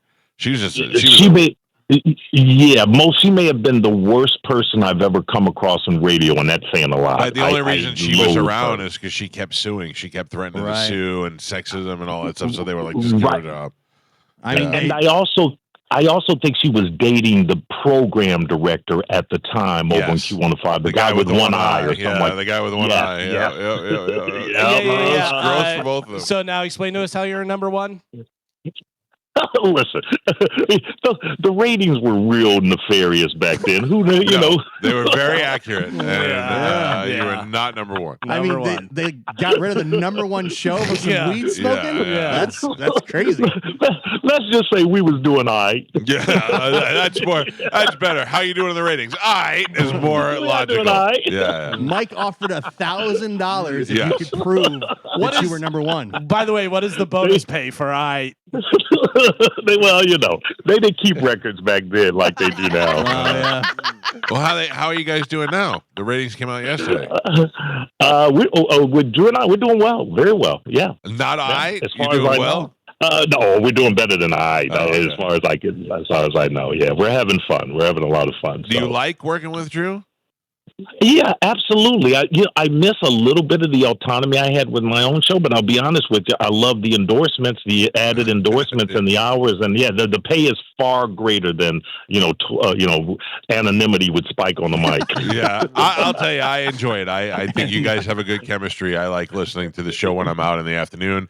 I do, Mo. I will tell you this, if I can say this, your crunch spot is my favorite spot. Oh, thank you. Listen, I love Crunch. I mean, I need to. I was listening to you talking yesterday about how you felt you were out of shape after Top Golf, and you want to come in and you want to do some reps with me. Let's do it. I'll be your workout buddy. I feel like you're too far advanced for me. I need to find a fat workout buddy. Okay, I'll see you ought to see Spike in there. You want a fat workout buddy? Spike's your man. No, Spike. That's the other thing. Spike's older than me, and I don't want him lifting more weights than me. No, yeah. Spike's the kind of guy. He's got that he's got them slave muscles. Whoa. That's where he's. Jesus. All right. Jesus. What did you just say, Shark? But you know what I mean. It's like he doesn't even really work out, but he's got a body that's kind of muscular because it was like bred into him. Nope. Because he was Easy, like Jimmy the people Greek. were working- I got nothing to do with this conversation. No. If I knew how to All dump right, you, I would bye. have dumped you. Bye, Spike. Bye, I mean, whatever your name is. Wow. Whoa. By the way, for anybody tuning in who doesn't know, Mo is completely white. So He shouldn't be saying that. Not completely. Should not be saying Oh my God. that. Jesus. You can't say that. Jesus. I mean, he can say it. We can't say it. How about this? Speaking of getting into shape and going to the gym and everything else, a bodybuilding legend, 8-time Mr. Olympia, Ronnie Coleman, was hospitalized over the weekend due to a serious medical condition, according to his family. They said in a statement, "We want to inform Ronnie's fans, supporters, and the bodybuilding community that Ronnie Coleman was admitted to the hospital on this past Sunday morning due to a serious medical condition." They said that they're not sharing additional details on what it is or anything like Well, that. he's been dying forever. He has. Like, I saw a documentary about him, and him just walking down the stairs took like 15 minutes. Yeah. Like, yeah. You put all that garbage in your body for all those years, and then you expect it, I don't know what you expect the end to be like. And Ronnie Coleman was massive. Huge. Yeah, unbelievable. So kind of sad though that did all that stuff with his body, and then now his body's failing him. Did you see the other legend in the hospital? The other legend in the hospital. I'll give you a hint. Well, go ahead. Well, you got it. Well, I have another person that's in the hospital, yeah. not necessarily a legend. All right, what do you got? Former UFC welterweight Ben Askren, who we had talked about, who also Definitely not a competed legend. for Bellator, legendary knockout from the other guy. Yeah. He received a double lung transplant. Oh, that's not good. Joe, you're up next. After suffering a life-threatening illness earlier this month that nearly cost Funky his life. The average cost of a double lung transplant is how much before insurance? What would you think? Double lung. 35 grand a lung. 35, so 70 grand for Yeah. No, well into six figures. I think Well, I was just for the 500. lung. I was buying the lungs. I'd say 300 grand. I say 450. Yeah, it's up there. Carmen, what'd you say? 500. Gio, you said 300 grand. Yeah. Add $1 million to that, and that's before insurance. They Yeah. say the average cost of a double lung transplant is $1.3 million before insurance. No wonder why. Didn't he fight Jake Paul? Yes. Yeah, no wonder why. He needed that lung money. Who's paying for this? Does he have that money? He got Jake Paul lung money. You got Jake Paul money.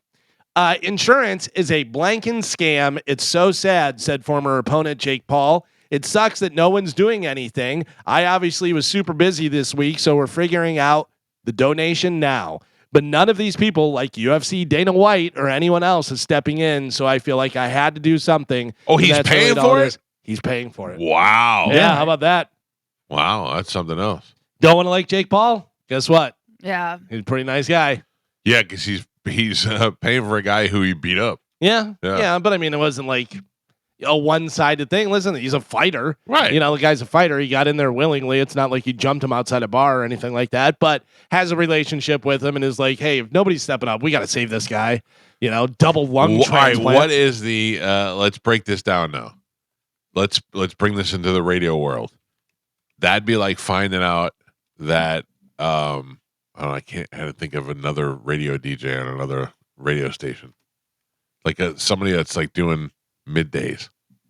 I don't know anybody anymore. Somebody that you had. I was trying to think of like whoever's doing middays on Wild. If that guy had something and needed money, and I just stepped in and paid for it. well, I so think but- you have to have a little bit more of an Connection. interaction with, you know, Yeah. maybe like a Scotty. Yeah. All right, Scotty on Magic. Like if he needed some sort of medical thing and needed $1,000, I'd give him $1,000. Yeah. But I don't know. When Soul Brother Kevin got here, that's when he needed the kidney transplant. Yeah, but that was really expensive. Yeah. Yeah. Then that guy gave him a kidney Yeah. and then killed himself. Yeah. Yeah. That's so sad. Do you think he knew he was going to kill himself when he gave him the kidney? Yeah, you wonder. Yes. You I don't wonder. know, man. He just had he'd just gotten married, had a new baby. baby. Oh. Oh, the guy did? Really? Yeah. 'Cause I met him a couple PTSD, times. right? Yeah, he was a veteran. Oh, Yeah. jeez. Yeah.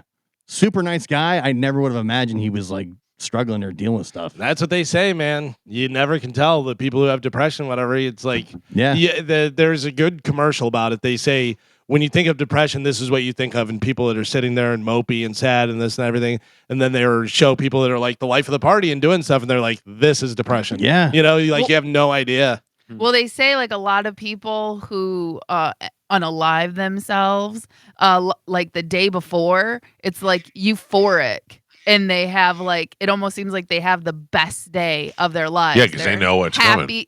But they're happy, they're energetic, they just want to hang, you know what I mean? And they show all these, like Galvin was saying, the video of them, they're at the party, they're dancing and, having a good time. And the next day. I was watching a video with Pete Holmes. Is that his name? Pete, the comedian? Yeah. He was doing a podcast with somebody, and he was like, they used to live together. And he goes, how often would you go? And he go, without taking a shower, maybe like 5 days. And he's like, 5 days? He goes, yeah. He goes, I wouldn't really leave the house, and I wouldn't take a shower for like 5 days, sometimes 7 days. He's like, that's crazy. He goes, that's depression. Yeah. He's like, that's what you do. You just stay on. I was like, oh. Do you know anybody who hasn't taken a shower for 5 to 7 days? I'm making no comments on that whatsoever. Somebody did say that on the show one time. Yeah. Wild. Yeah. Wild stuff. Yeah. Rosie O'Donnell put Oprah on blast for attending Jeff Bezos' wedding. And thank God Rosie's still talking about stuff. She also said the gross excess of the event turned her stomach, and she called Lauren Sanchez, Jeff's quote, fake fembot wife. Yeah, but what I don't understand is that I guarantee you, especially with her having kids, if you go through some of the things that Rosie O'Donnell has spent money on, she's done some extravagant things I'm before. sure, yeah. So Yeah, why that's does she why have you to have be money. involved I in don't this? know, 'cause Why does she's- she have to open her mouth? Because she's mad at the world. I She don't know had what a she... massive house on that Celebrity Island down in South Florida. So why you?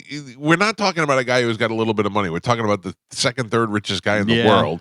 Let him have his party. By the way, Carmen, that he's paying for. By the way, Carmen, I don't know if that thing you posted was real or not. Did you look into that at all about how the price of his wedding compared to average? So, because that was in Canadian currency, and then I saw one that flipped it for Americans. Right. And they said Jeff Bezos spending that much money on his wedding would be like someone in America who makes $50,000 spending $120. So what was he on spending? their Like wedding. $50 million? Yeah, I think it was like $55 million. So for him to spend $55 million is about the same as a person that makes $50,000 a year spending $120 or whatever. Yeah, and they did it in Canada in that currency. It translated over to like $17. Yeah, that's insane. Let the guy spend his money. He made it. He's happy. He's having a big wedding. A wedding is one of the most extravagant things you'll do in your life. Right. Let him do it. Yeah. Well, we got to do this real quick. Do it. The Mike Calta Summer Vacay Payday. This hour's keyword is waves. Waves. This hour's keyword is waves. WAVES. Go over to the 102.5 The Bone free app and put in the word waves right now, and you could win $1,000 in Mike Calta's Vacay Payday. Good luck. Go get my money. Yeah. By the way, speaking of rich people, Warren Buffett just donated.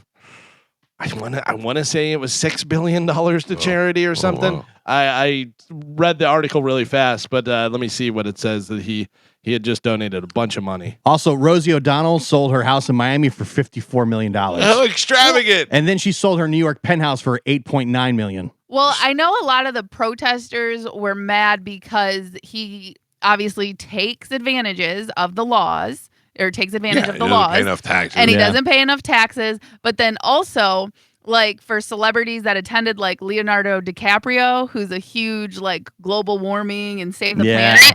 There was over. What was that? Oof. What? Yeah, use Pike though. Feedback or something.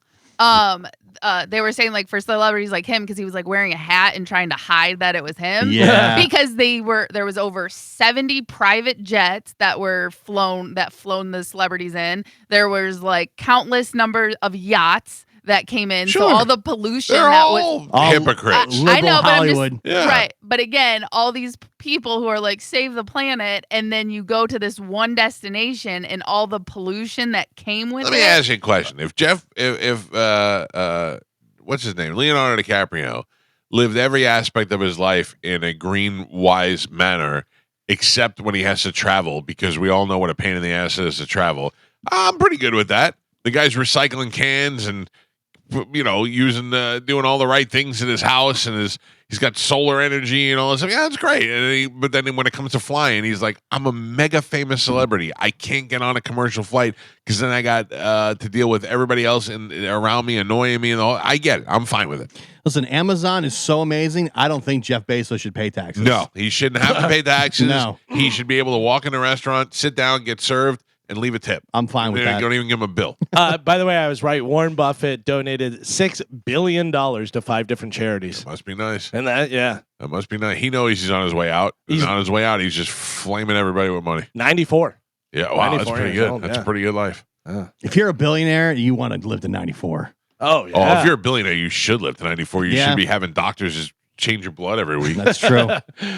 Black Sabbath are releasing an album of early demos from back when they were still called Earth. So they were Earth before they became Black Sabbath. Yeah, there's 9 black t-shirt having idiots that care about that. Now a collection of remastered demos from 1969 will be released as Earth, the legendary lost tapes, set to arrive on July 25th. Milk it for all you can, Sharon. That's right. Get it all before he goes out. That's it, man. They know that Ozzy's doing his final thing. Black You don't think Sabbath's she final has thing. something prepared for when he dies? Oh, 100%. 100%. Yeah. Hologram or something that will go on tour. Something. She'll be doing a lot of stuff. Yeah. She'll I don't know whether he says no to anything to her right now, but if he does, once he's gone, she'll be like, now I can do all this Whatever stuff too. I want. Yep. And then finally in news, I have some new music for you guys. Let's take a break. All right. Give people a chance to put in the bone Mike Calta vacay payday keyword, and then we come back and we'll marinate with the new music. We haven't had some new music in a while. All right. All right, let's take a quick break. It is the Mike Calta Show. I want to remind everybody this Friday for 4th of July, we will be out there at the Beach Club in Siesta Key. Pete's already out there. Pete Face really? is already out there, yeah. So we'll be out there this Friday. Big plans to come and join us. Pitbull Tyler at the Beach Club in Siesta Key. We'll take a quick break. New music next on 102.5 The Bone. Back to you, Galvin. I understand you have some new music. I do. I have some new music. Now, this isn't going to be our normal new music because you guys are not going to know the name of the band because they're a newer band. Okay. But they have more than 500,000 monthly Spotify listeners. Okay? And they've released 2 albums in 15 days. I already know it. This is a new band called the Velvet Sundown. Take a listen. Tell me what you guys think.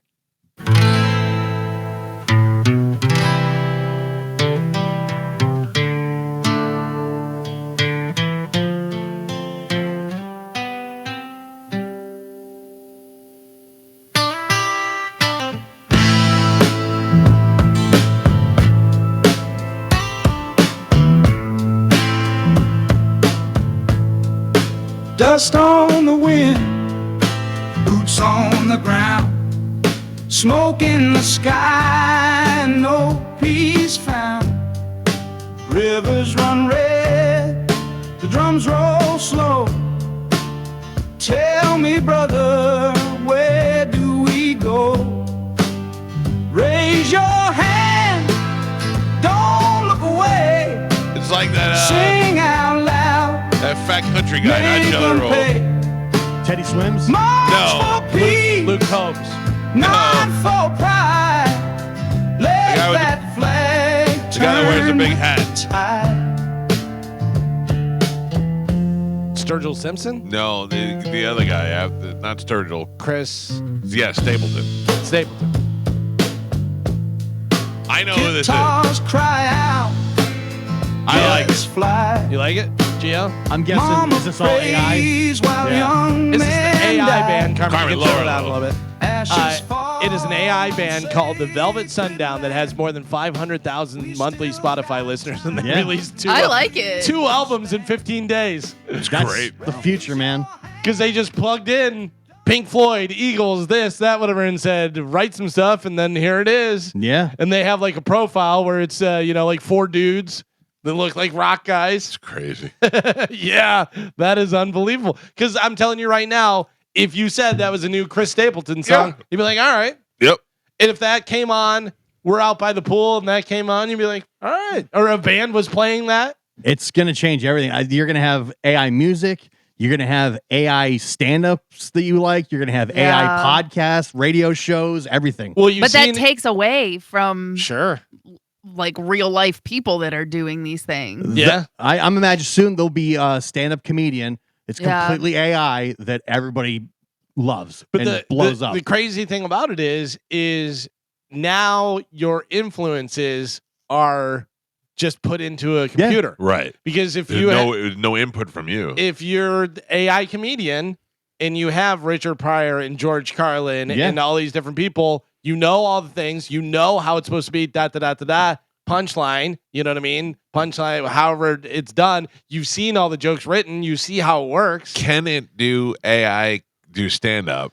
I don't think so because it doesn't get funny. 100% it does. But how does it get funny? Because it pulls from, if you took your top 3 favorite comedians and you said, generate me a 1-hour stand-up set that is similar to these 3 comedians using their funniest moments, it would pull from all that. But it's only going to be able to use jokes based on the other jokes that already exist. It would generate it in the same style that they would do. But also think about all the writings that have been done. Why comedy's funny? Because it's a surprise at the end, because it's this, and because the rule of 3, and you know, the different things. Right. It would learn all that stuff, so it would know you do this setup and then give this punchline that comes out of left field. But it has no feelings.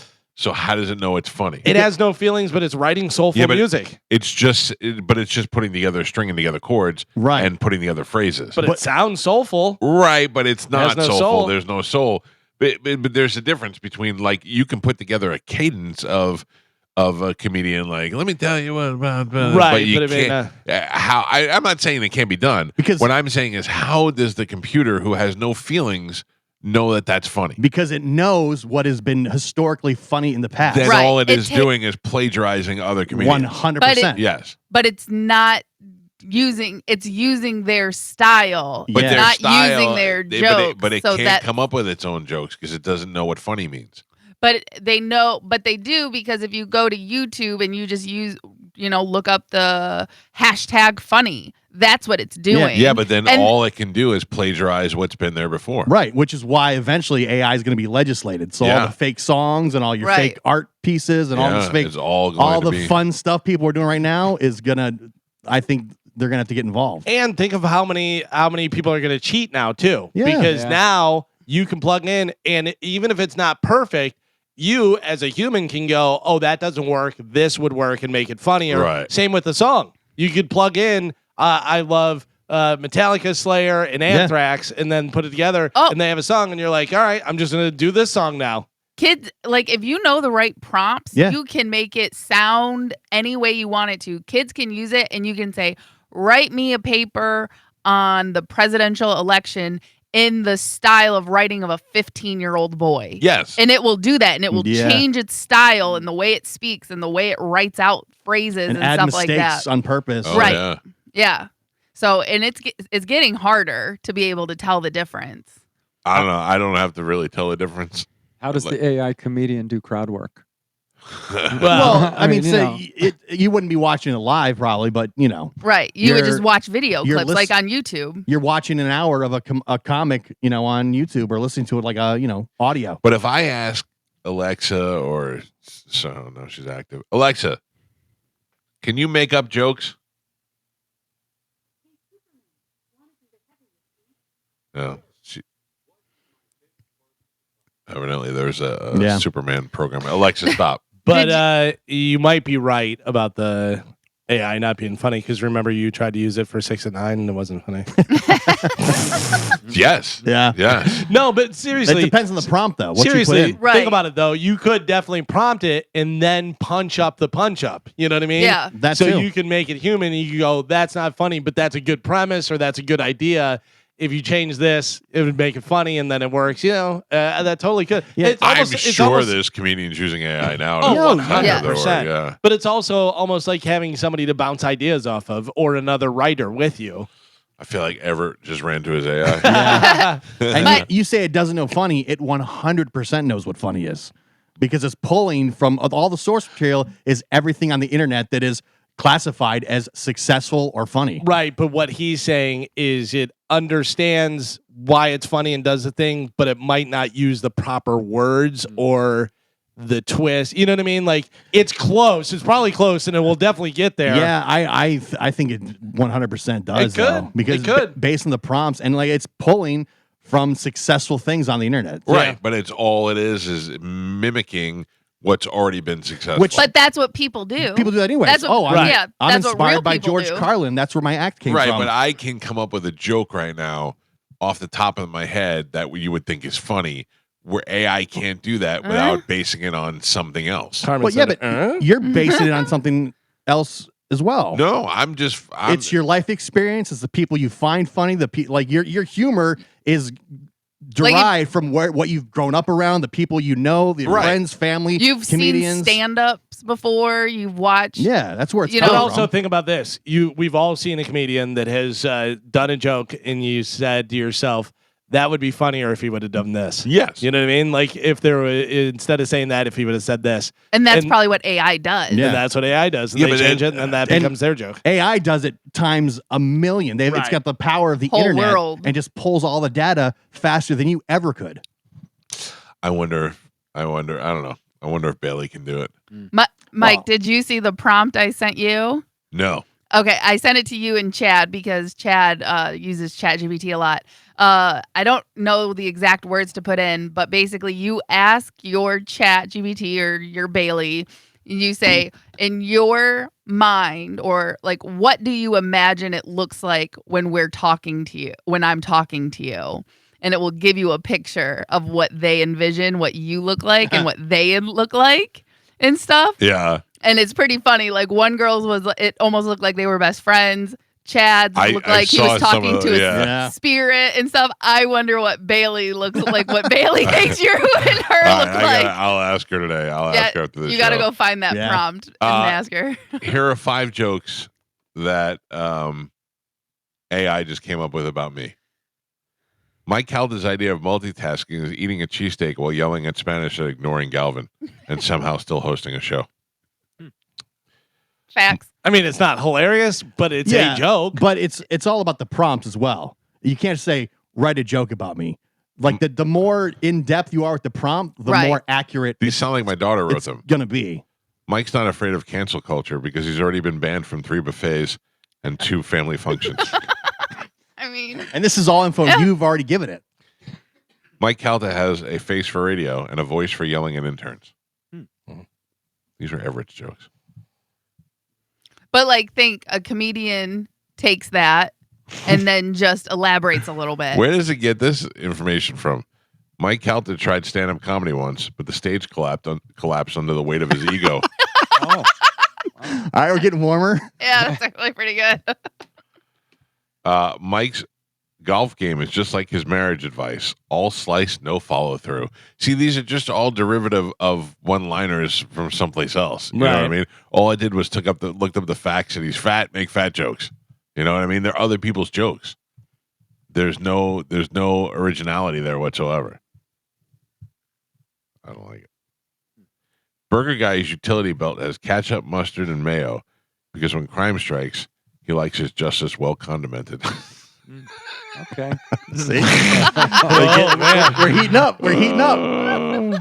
I put in, write me a funny observational joke in the style of Jerry Seinfeld. You want to hear what I came up with? Yeah. What's the deal with those little plastic things on the end of shoelaces? What are they called? Aglets? Aglets? Who names these things? Was that on purpose? They like little tiny plastic bodyguards for the string. They protect the shoelace from the end of the shoelace, the fragile, frayed shoelace.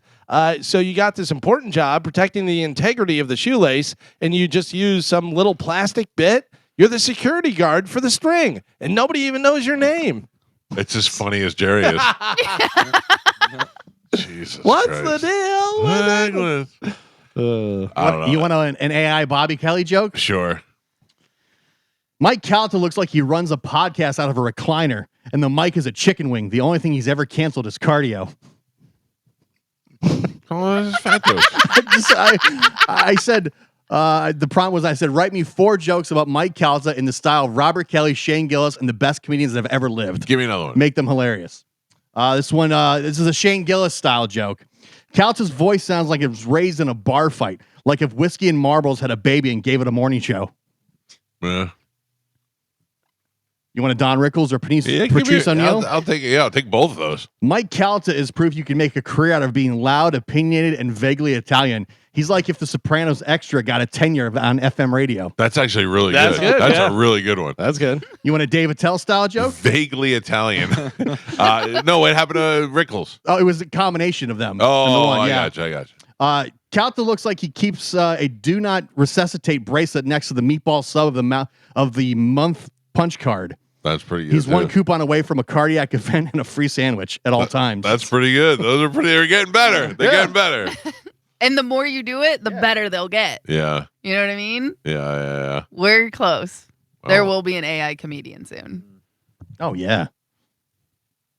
I don't like it. I don't like it at all. 800-771-1025 are the phone numbers if you'd like to reach us on the show. We got Ask the Dom coming up in the 9 o'clock hour this morning to take your legal calls. You'll use those same phone numbers. And we have another opportunity for you to win $1,000 coming up at the top of the hour. I'm so afraid that when I'm typing my password in, I'm going to say what the password is as I'm talking to you. Mike Calta Show, good morning. Hey, good morning, guys. Real interesting topic. I kind of agree. Like, I don't think it's got any soul as an AI comedian, but maybe until you actually put it in front of a crowd and it can like elicit the response from the sensation crowd, like bombing on stage, yeah. You know, and like actually get the stimuli, because it might write something that's funny to hear, like recording wise, but until it bombs or sees the crowd, it's like that's not funny at all. Yeah, like, or whatever. I agree with that. It'll start picking up the cues from the audience and it'll adjust according to that. Thank you, sir. I think we're going to get Milli Vanilli at some point where Yeah, somebody is going to become Yeah. famous and then it's going to be revealed that it's a fake AI person. Yeah, I mean that could. They could have done that with this band. They Like, could yeah. have, launched as a country artist and not told us. Like a podcast or something for sure. Well, Yeah. that podcast that they had where the podcast realized it was AI was pretty scary. Yeah, where I it was don't even know calling if it its was wife real. and doing that. Yeah. Yeah. I just went to call my wife and she doesn't exist. But I'm telling you right now that, literally those jokes that Gio had, if you were doing a roast and you put in all the information about the subject of the roast, you could get at least close to good jokes or something that you could punch up. And it definitely will help. The more info you put into the prompt, the Right. more accurate it gets. I just did that real quick on the fly. Right. And that's what it gave me. I just feel like what's going to happen is eventually they can't write new jokes. They're only doing jokes that are derivative of other jokes and styles of other people. I don't think so because you can take it can pull from current events and that's true. based on a joke, man. And It's again, scary stuff. That's how most comedians write their jokes. Yeah, you don't They've see a lot of watched- people doing. It's new material because it's new stuff because it's their original, life. but it's not a new style. Right. Man, That's true. I don't know why your ears are all fat jokes it comes up with. Well, I know why. Yeah. Yeah. It even talks about your CPAP. Are you serious? Hold on a second. Yeah, there was one of them was a CPAP joke. Because I wonder if your prompt, for Mike Calta, it's going through all the different All shows my that are data. but Yeah. also the shows that are on YouTube. Yeah, it's going through your search history. It's going through your purchases and everything else. I mean, the last thing I did with AI was I made the picture of me with the CPAP machine as a fighter jet. So There it I is. probably picked that up. Yeah. Oof. I wonder if I could, if I said to the, I mean, I don't wonder. I know this would definitely work, but I just never know how much you could trust it. If I give symptoms to the AI and it will tell you what your ailment is. Oh, I do that all the time. I know, but what's the accuracy? Yeah, I don't know. Right, because like WebMD was the first version of that. And Right, it would but I always mean, come now- back cancer. Yeah, and now you can go and it could ask you questions and it could tell you, well, how you doing here and this, that, and the other thing. You and, could even take pictures yeah. of like if it's, Maybe on the outside. maybe I'll put that hemorrhoid picture up there. Yeah. Oh. Oops, I posted it to Instagram. Mike Calta Show, good morning. What's up there, Mike Calta Show, man? Mr. Legend, no. Medicine Man. Well, I'm glad Oh, you no, called. you've got to cut me off again. I'm glad you called. Yesterday, I had a conversation. You are now in the custody of Drew Garabo. You no longer belong to this show. From now on, you can only call this show between, what time is it on, 3 and 7? 3 p.m. to 7 p.m., but you can call Drew's office phone as many times as you would like. I know. Why do you giving up on me? You didn't come to see us at Whiskey Willie's, therefore you gave up It on ain't us. all my fault. Listen, my friend, the fat guy you don't on like. top of excuses.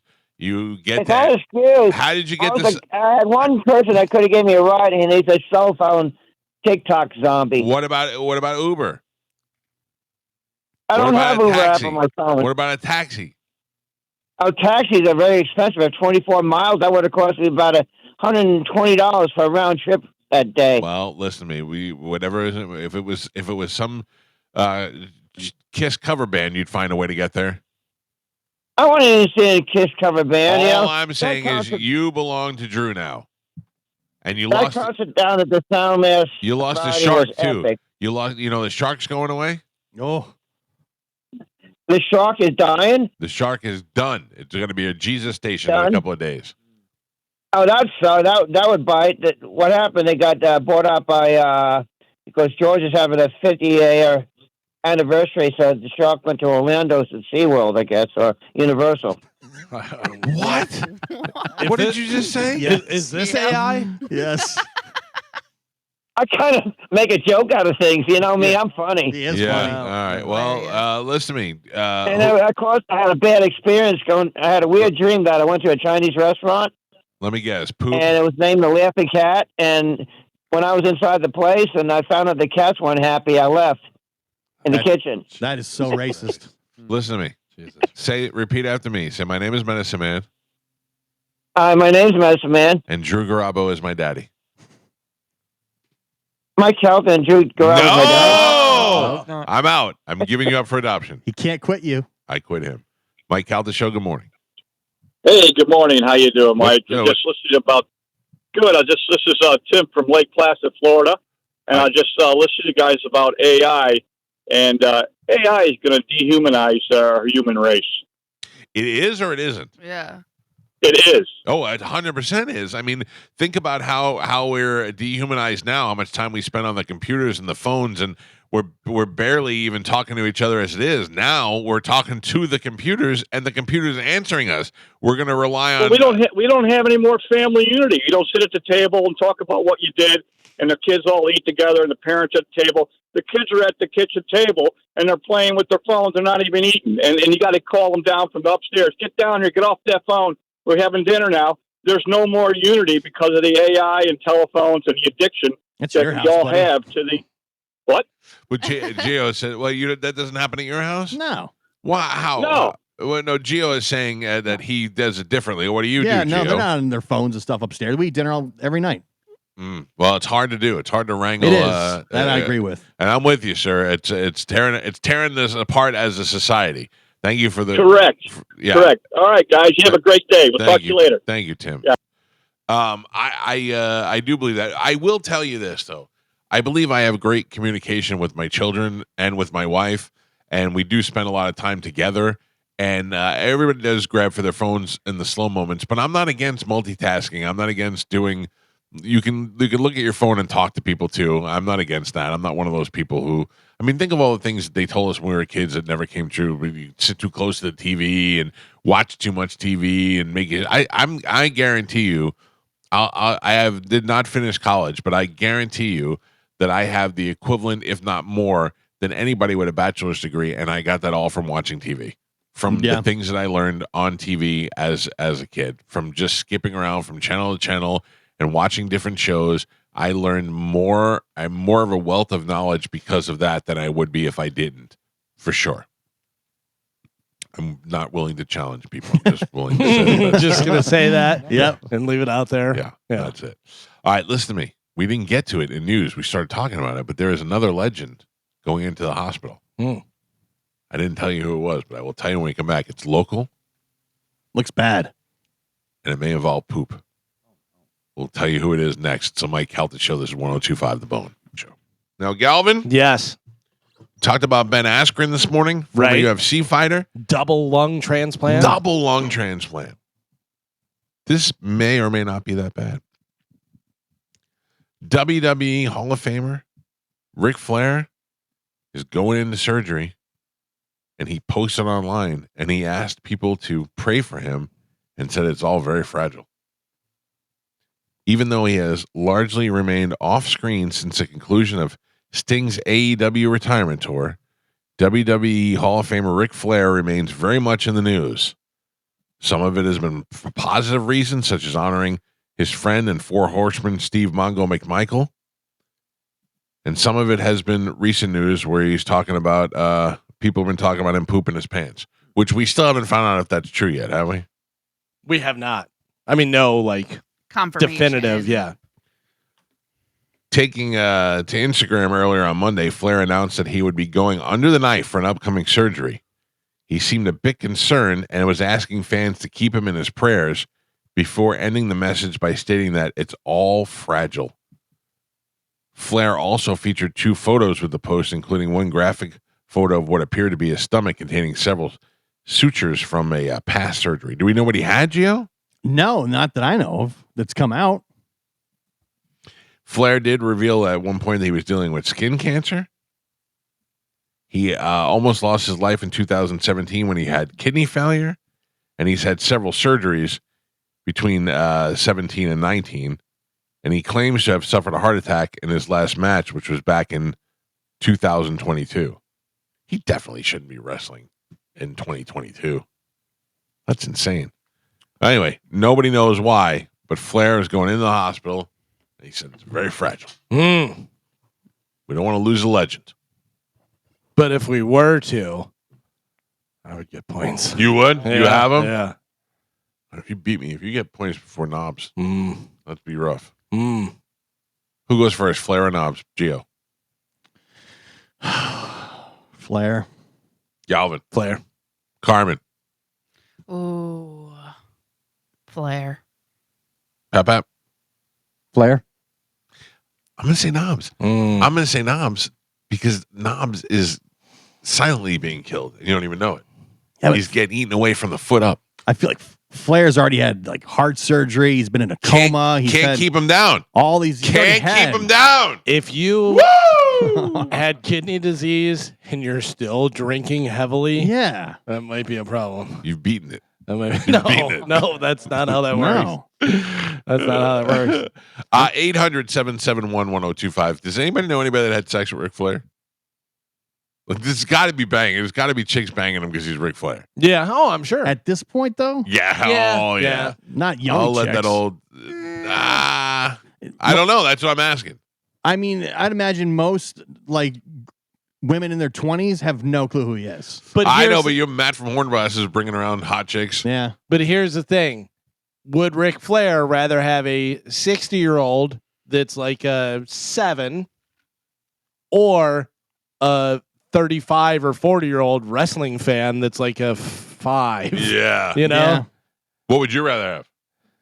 What would you have? A 25-year-old radio groupie or a 50-year-old, well, 25-year-old radio groupie who is a 6, Okay.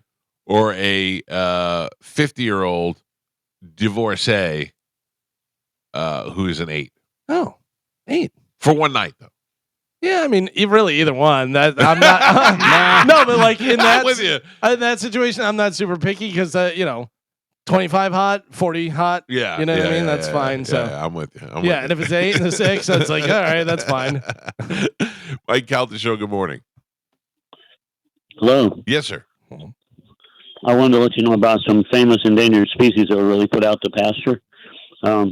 The slow bison and hunted bison. Real quick, And why then are you letting me know about this? Well, because it's a famous endangered species that was really recently put out to pasture, and then there's also. But how did you think?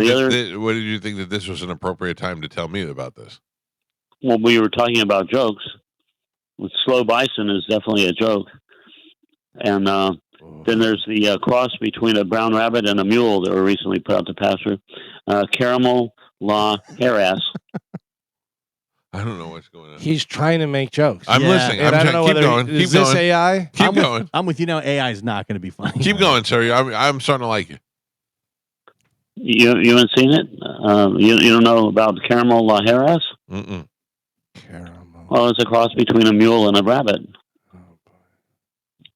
She was recently put up for president, but got thrown out. Harris. Kamar Harris. Caramel, it's mule and a Caramel La Heras.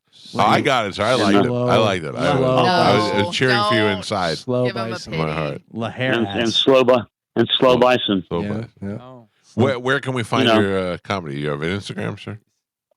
No. Okay. Was that Everett? I hope not. By the way, did you guys know we were talking about contracts and legalese and all that different stuff? Today, July 1st, is a very important day as far as contracts go. Why is that for you? Not for me, Oh. just as far as contracts go, because this may have been one of the best contracts ever. Today is Bobby Bonilla Day. Oh, is he get paid today That's still? still going on? That is still going on. Oh, man. July 1st, known as Bobby Bonilla Day, is the day when the former New York Mets player receives a large payment due to a deferred contract agreement. Even though he hasn't played for the team since 2001, we are now in 2005. This goes to 2035, Yeah. where every July 1st, Bobby Bonilla gets paid $1.2 million. Wow. All up to what, 35? Up to 2035, so it's 10 more Yeah. years. And why is this? Because it was a deferred payment contract that they agreed to. Okay. That is great. Yeah. Has not played since 2001, is getting paid $1 million a for year. on July 34 1st. years. 34 years. He knows every year he gets $1.2 million. They don't care though. They're just striking $1 million check to them is nothing. It's interest on Yeah. something else. Yeah, whatever. But still, how great is that for Bobby Bonilla? Because think about athletes. Once Yeah, you're done, you're done, and your money. But you know that money's always coming in. And he has money too. Right, yeah, and he I'm also sure. can make money on autographs and all that Yeah. other stuff. So he's doing just fine. It's a nice little pension. I would like that. I would like that. Yeah. Oh, that would be so nice. Would you rather have success in the beginning of your life or the end of your life? Think What do you about mean it. beginning? You mean like 18? But then it's over by 35. Not that you can't work or anything, but your success is over. Or you struggle all the way up to like 35 and then you have success until you die or till you're Oh, like I think 80 or- 35 then. Me too. Yeah. Me too. Although, but think about how cool it would have been if you were young. I mean, look at the Logan Paul and those guys. They're 20s and they're in good shape and 35, 35 is still young. I and, know. And you're more mature So where maybe I you should know have what to bumped it do. up to 45 or 50. Yeah. You know? You're doing the same thing with the hot 40-year-old or the hot Yeah. 25-year-old. Yeah, either They're way, both it's still pretty gonna good. work out. Yeah. Now, though, a lot of these streamers and YouTube kids are getting super rich when they're like 18 years old. I know. Yeah. I know. I told you I follow those kids, the Adventure Club, I think they're called, and they're just, I don't know. I may find out they're AI one day. It's a black kid, a white kid with red hair, and then a goofy white kid. And they just are like, hey, I'm Bobby, I'm Joel, and I'm Nick, and we're the Adventure Boys.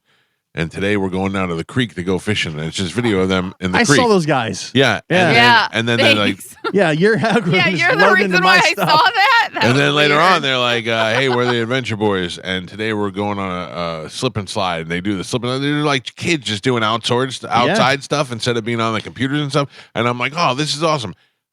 They have 393,000 followers now. Yeah. It's crazy. The guys, the Dude Perfect guys, were college guys that lived in a house and started doing trick shots in the backyard. I know, but they And were now doing they're- something. True. These kids are just fishing. They're doing something. But they're doing something. They're doing something that that most people can't do. That Dude Perfect was doing things that nobody did before. Right. But These kids are just doing everyday average kid things. it's amazing if you film it, people will watch it. Yeah. You know what I mean? There's something Oh, for yeah. everyone. I mean, you were watching a guy fix shoes. Oh, I love the cobbler. The Exactly. American cobbler's great. I saw, and it's people that just come up with weird things. I saw a person, I don't even know whether it was a guy or a lady, that did all their artwork was with a typewriter. They would just I saw that They too. would type Yeah. the same word over and over again and make the person make portraits and do all kind of stuff. It was unbelievable. If you get one really viral video, you can build an entire career off of it. Yeah. And Look at Bring the Boom. Yeah. Costco And- guys. soon, because everyone is on their phones and always inside and stuff, going out and playing on a swing set is going to be something people watch because they don't do it. Yeah. You know what Yeah. I mean? Yeah. Like Yeah. for kids and stuff, or going fishing or going tubing, like doing any like normal activity that we did when we were kids, that's interesting to kids because they don't go outside anymore. Oh, also, it's going to be people driving their own car. Yeah. Look at this. them. They're putting on the turn signal and they're turning the wheel.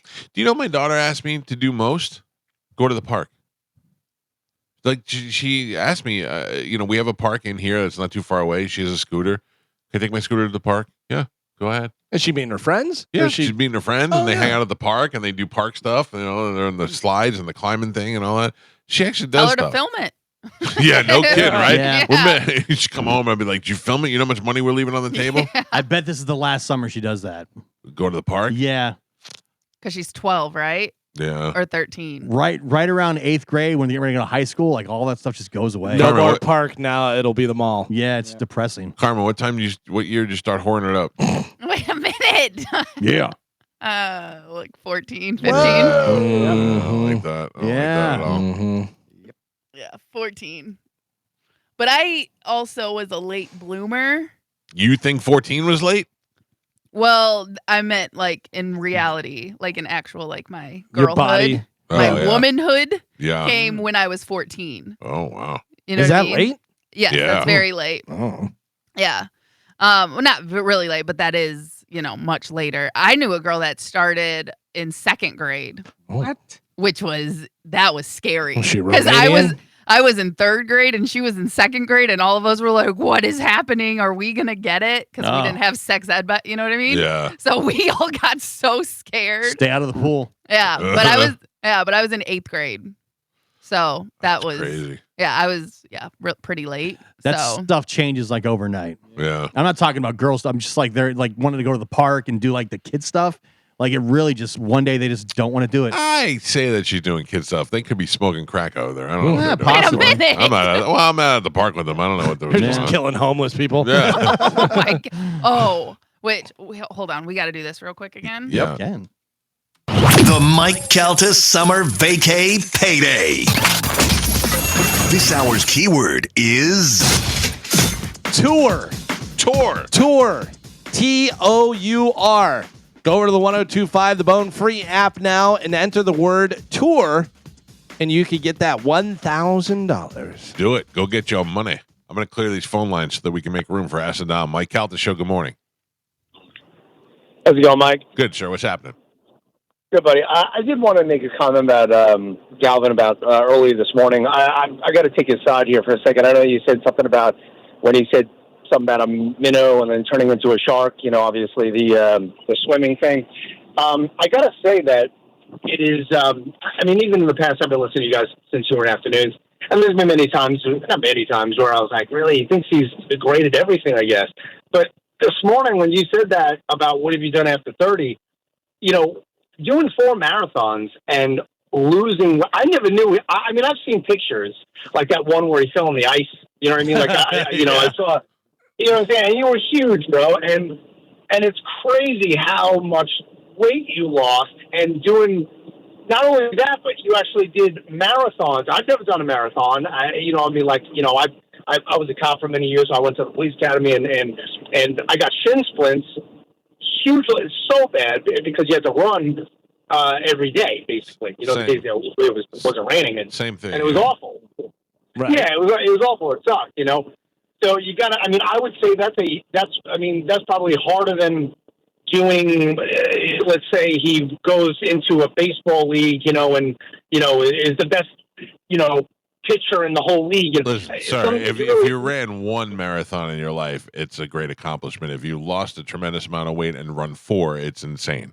There's not That's taking what I anything mean. away So from yeah, it. So I just wanted to, I don't know if you realize that I couldn't imagine. I'm assuming a marathon's probably like 5 miles at least? No, a marathon is 26.2 miles. Yeah. Oh my God! What about 5 miles? Yeah. What you are, Yeah, sir, we're gonna do it. what you are, sir, is a nice guy. What we are is here to make each other's lives miserable, and that's where. But yes, at the end of the day, it is a huge accomplishment to do it once, let alone 4 times. So I appreciate your call. Thank you, sir. I am always blown away by that, and I'm wondering is it because I grew up running and did track, and my father ran and did a marathon. I've always known that a marathon is specifically 26.2 miles. Yeah, but people constantly call 5K because they use the marathon. term marathon to apply to things that are long, right? So that's why it doesn't come as a measure of distance. Yeah, unless you ran a marathon, I don't think you would necessarily need or know that information. Well, you should. Yeah, but I knew it as a kid. But I'm saying, did I know as a kid because I ran track and my father ran? There you go. Yeah. May I give a shout out to Dr. Caloris? Who is that? My foot doctor, who I haven't been to in over a year. I went there, the back of my feet, above my heels. I don't know what that's called.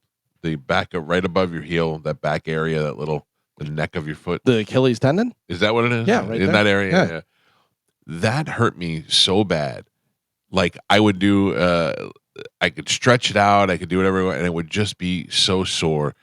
And I went to him. That's how bad it was that I went to a foot doctor, but at my dad's recommendation. And Dr. Caloris said, I have a treatment that I think will work for you. I said, okay. He said, I'm going to bang it with a laser 1,000 times on either side. And I went, oh. And he goes, yes, but it's going to feel better. And then it's going to stop. And then it'll feel way better after that. And he was 100% right. It felt a little bit better right away. Then it kind of wore off a little bit. And now the other day I realized I have no foot pain whatsoever. I thought you were going to say, what was the thing that you had needles jammed into your heels? No, that was the PRP. Oh, that okay, was that sounded brutal. That yielded zero results and other than just torturing me. Yeah. That was they had a giant needle and they had to like take 2 people to push it into the back of my heel. Oh. And they did both my feet. I almost opted out of the second foot and that did nothing for me. Dr. Caloris hit me with a laser and it was virtually painless. It just was a little annoying. And it's exactly what he said. He said it'll go away. Then it'll be like kind of nothing for a while, and then you'll feel a lot better. It's exactly what. Now it's gone. It's gone. It's unbelievable. The other day I was like, man, I don't have those pains anymore at all. Good. He's the best. Time to run a marathon. But my father, I think my father said that guy's retiring though, which Oh, stinks yeah? because he wasn't old. He's just successful, you know. I'll tell you. I was reading a book one time in my 30s, and it was about getting old. And one of the number one things they said is take care of your feet. Because your feet will go once your feet can't use your feet, you're miserable. For sure. Yeah. You got to get your guy to take a look at the hemorrhoid before he retires. Maybe will you check in for me? No. He's a foot guy. He's not a. But he's so good. I mean, the general doctors know stuff. I don't want him hitting it with a laser. I can tell you that. Maybe. All right, we got to take a break because Dominic Ferriello is going to be in the studio when we come back. If you got a question for Ask the Dom, get on the phone lines right now. 800-771-1025. Don't wait till we come back because the phone lines fill up like mad. So if you got a question, get on the phone lines now. 800-771-1025. Ask the Dom is up next on 1025 The Bone. I'm doing great, Mike. Special shout out to the wonderful Ann Kelly from the Dove. Was nice enough to let me in because I left my badge in the car. So that is Marconi Award winning Ann Kelly. And you just busted her out. Nobody's supposed to let you use their card. Yep. Ann Kelly's now fired. Good job, Doc. Yep. She's going to need a lawyer to fight this lawsuit. So I win both ways. I get in and I get a new client. Oh, all right. That's how we cover both ends. Good Work morning, smarter, Galvin, not to harder. you and Gio. And, thank you. Of course, Sweet Carmen. I see her first before I get on with you guys. And Pap, everybody. I miss everybody. You guys doing good today? Good. Yeah, I have a legal question for you. Oh, yes. Are you watching this plea deal with this Brian Koberger, the guy who is guilty of killing those 4 college students. I haven't been watching it because I've had court yesterday and today trying to push some things through before the holiday weekend. But I hear that it's pissing some people off because it's set for trial, and all of a sudden there's a deal that's come up. Is that the premise? Is that what's going down? Yeah. So the idea is that he took the plea deal, and he's going to be serving life in prison now instead of the death penalty. Mm-hmm. But now they don't have to go to trial. I think this would actually be better. I mean, he's going to suffer in jail for the rest of his life. He's only in his 30s, or maybe 40, whatever. But he's young. He's gonna have to spend the rest of his life getting his ass kicked in jail. Right. And whether that or the death penalty, it doesn't really matter. He's dead either way. He's not getting out. And I would think that would be better. But my question for you is going to be, what has been the most guilty that you've known somebody was that you have to still treat them good? I mean, this guy murdered 4 people. I think he went after 6, killed 4, stabbed them brutally, and is now sitting there and like kibitzing with the lawyers. And like, there's a couple of pictures that they have, still pictures of them like smiling together and laughing. And I'm like, how do you sit next to somebody? I know that you as a lawyer have to give him proper representation, but also how do you put aside all of, like, if you're molesting somebody that you know is a brutal child molester, or not molesting, but representing, if you're representing somebody that you know is a brutal child molester, how hard is that to put aside as you're dealing with them as a lawyer? Well, when you deal with these type of cases, you have predominantly phase 1 and phase 2, at least in the state of Florida, and the phases are the penalty phase would be phase 2. We're looking at the death penalty, and then phase 1 is the trial itself. So what they did was they shortened phase 1 with the plea, so you don't have to put the family through all of that, the time, energy, and effort. And then phase 2 is a very lengthy process. It's very expensive for the state. There's a lot of court-appointed attorneys. If you can't afford an attorney once provided, that's paid for by taxpayers. The government provides that. So there's a certain advantage to this resolution. Now, a lot of people, if they're really pissed over there, that maybe they wanted the death penalty. I'm not sure if that state does that off the top of my head, but regardless, to go through the trauma and to relive all of that and to testify, a lot of state attorneys don't want to do that to the victims. A lot of families don't want to have to do that. Sometimes they're mandated because the defense has a right to stand trial. To answer your question, I've had a lot of cases in 23 years. There's been quite a few that have been very difficult, very tough as far as evidence. I represented someone that went on a shooting spree here many, many years ago. And there was a lot of evidence, and there was a lot of testimony. There were some deaths, and that was very difficult. Ultimately, we were able to avoid the penalty phase, just like in this case. Right. The death penalty was not sought in that case. That individual is life in prison, but very similar context. There was a lot of there's some videos from different things. There was a lot of testimony. There was a lot of evidence. Now, what's it like when you have to have private conversation with that guy, and you're like, all right, so when you walked in and you were shooting everybody, what I mean? Well, it's got to be a weird conversation. That case was unique because I knew that client for years. I had represented that client in traffic matters, small stuff, personal injury issues, some minor level criminal things, and then all of a sudden, the shooting spree hits. So I had a personal relationship with this individual before that act and conduct. So right. That's a little bit of a different way, to approach it, because I knew this individual, and then this individual did what they did, and then I had to shift into defense mode, saying, well, of course, we don't condone bad acts. You don't want anybody to violate the law, hurt people, kill people. You don't want anything to happen. However, as a criminal defense attorney, the design of that area of practice isn't to look at it from that direction. It's to look at it from the direction of, can the state prove their case under our Constitution instead of laws?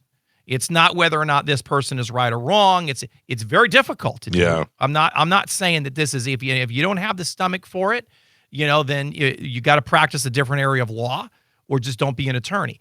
But if you're going to do criminal defense and you're going to do high-profile cases, that comes with felonies. Some felony cases are nasty, especially when it comes with children or sex or weapons or death or homicide. You have to compartmentalize, and you have to say, can the state prove their case beyond and to the exclusion of a reasonable doubt based on the evidence. And the job of a defense attorney, Mike, is to simply poke holes in that argument. It's not legitimizing the conduct or the act. That's not what's happening. It's determine whether or not the state can meet their burden. Period. That's it. End of story. Right. And maybe it's a good question. I'm glad you asked it me this morning, because a lot of people do, I don't want to say get upset with me, but on the show they'll call me sometimes, or they kind of get pissed. Well, how can you do this, or this? And then I answer this in the same way, which hopefully it comes across as, okay, these defense attorneys, we're not heartless, not callous people. We're just adhering to the rules of law that our Constitution and our country has. Right. Everybody, and you may find yourself on the other end of that one day. Everybody is entitled to representation. And no matter how guilty you may look, you're entitled to representation, and everybody has to. But you can't blame the judge or the lawyers for that. Yeah, and it's difficult because when you have to look at some of this evidence, Mr. Sansoni and I do a lot of cases, co-counsel, and there's some evidence that's of a very, very delicate nature that the state attorney's office would not release it to us. So what happens is Bill and I have to go to the state attorney's office with law enforcement, and myself, Bill, the state attorney, and the detective, law enforcement, all of us in the same room have to look at the evidence. And this is usually when you have pornography cases or something involving lewd and lascivious photos, things like that. They can't disseminate that to Mr. Sansoni and I because of the laws. Sure. However, as defense attorneys, we have to see the evidence, because then we have to tell our client, well, this is what the state has, or this is what they can prove. This is what's going to show a jury or a judge, or for motions. We have to determine whether or not they can meet their burden. So those are very difficult days where we have to go to the police station with counsel. Oh, yeah. And we have to watch videos or photos or whatever it is that's gone on, and then turn around and say, okay, now we got to talk with our client, and is this evidence coming in? Is there some type of violation of the 4th, 5th, or 6th Amendment rights that's happened here? And then defend the case accordingly. Those are difficult, and that's a lot of people don't know about that. Yeah, and you got to, and then you have to take home the burden of what you've seen. You have to live with that now. Now you're involved in looking at child porn and the other stuff. Obviously, you have to do that for your job, but you just can't unsee it. And what happens is, in a lot of these cases where we do a lot of, either child sex cases, or we do a lot of DUI, manslaughter, BUI, boating under the influence, manslaughter cases. And a lot of the judges say, well, how do you and Mr. Sansoni keep getting these type of cases in this certain area of law? And I say, well, what happens is the folks in the jail say, hey, Dom and Bill did a great job on this BUI manslaughter, and then it just kind of gets around in that specific niche. And then that next thing you know, you've got 4 or 5 cases in kind of the same division, right. And so that kind of evolves into its own kind of ecosystem there criminally, where we end up, representing several people, and sometimes they're co-defendants, which of course Mr. Sansoni and I can bifurcate, and we can represent folks independently because we have separate firms, although we're co-counsel. So sometimes that occurs as well, and it's just a difficult concept if you don't understand or been through it. But everybody in the United States is entitled to protection if they're charged with a crime under the Constitution, and that's what we do as criminal defense attorneys. I'm sorry that I've got so long-winded. If you want to get through and you have a question for Dom, now is the time to do it. 800-771-1025. Get on the phone lines. Carmen will grab your call. And meanwhile, while Carmen's doing that, Dom, let me ask you, what do you think about Alligator Alcatraz? Fantastic. Oh, it's great, right? Look, it's fantastic. I'm someone for the rule of law, but what you have to understand is I have nothing against folks coming to this country legally. Yeah. If you want to come here, you people can come here. You can get visas. You could stay on vacation. You can apply. There's the right way to do it. But when you come here illegally, and then you get all sorts of benefits that are costing you and me and my kids, taxpayer money, that doesn't make any sense.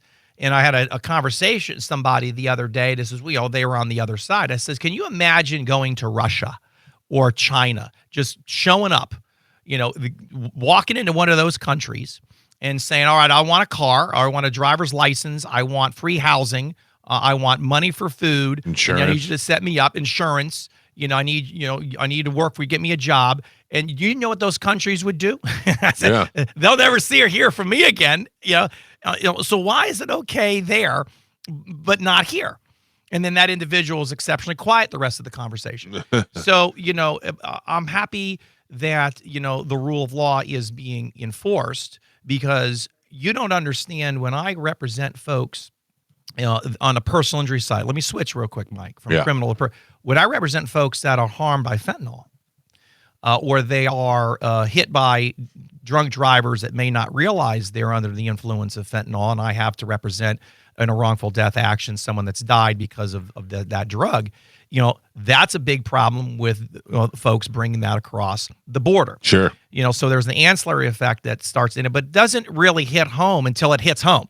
And then you or somebody know that's affected by something. Start caring about it. Then it's real. Yeah. And then I talk to people and say, well, and people, they kind of change their tone a little bit. So, but to answer your question, I think it's fantastic. I think it's a great use of that space. They're not damaging the Everglades. So for folks that are worried about that, the structure was already there. No, in a way, we're feeding. We're going to be feeding. All right, let me get to a couple of these phone calls so you can get you out of here. John, good morning. You're on with Ask the Dom. What do you got, John? Hi, Dom. This is John. I have a question about HOA lawsuit. I'm a member of a community, and we had one of our members filed suit against the HOA. It was for $500 to start, just 7 years ago. That turned into $77,000 in attorney's fees, and we got a judgment originally. We won. The HOA won for $44,000. He appealed, and he just lost the appeal. And my question is how do we collect on that judgment? Is he in contempt? Does he have a time frame to be able to pay that when he's put everything that he owns in his wife's name? And does his property? I know we can't go against homestead and his house a lien, right? But if he has put everything in his wife's name under communal property, can we still collect?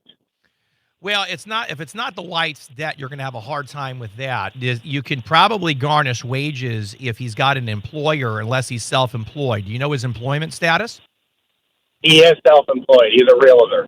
All right. So, so you're not going to be able to do that unless he gains some type of wage from the employer. I don't know how that's set up necessarily with that profession. Right. Sometimes they get a salary, but a lot of times those folks work on commission. So I don't know if that's going to work there. If he doesn't have, now you could seize any assets that are left in his name. If he has none, then you guys just have a $42,000 lien or judgment. So, you have a piece of paper that's worth $42,000 if this guy is not collecting. Now we got to collect. So if he's put everything, his trucks, his vehicles, everything in his wife's name, can we go after his assets, not the home, obviously, because it's considered communal property? I don't know if you're going to be successful there. I think the timing of that with the court is going to be key, is when all of this stuff went into her property. So it's going to be it's going to be a battle. So you need more information, because if he's moving things short in time to the judgment from the appeal, then you might have an argument to say, well, this is somewhat of a nefarious conduct. He's starting to move and slide things. If that happens, then I think you've got a better shot into getting to those assets because of the conduct and the close time and proximity. But if he had a lawyer that advised him early on, years and years ago, obviously this is something from $500 that stemmed to something crazy. So this is what happens when then things get wild. Yeah. If the lawyer advised him years ago, to handle affairs in anticipatory of conduct that might happen in the future, you're going to have a weaker argument, or the argument will be diluted to then attach the assets that might be communal property, as you're saying, in her name. But you need a debit, credit, and collections attorney. If you want one, we got one in the network. You go to AskTheDom.com.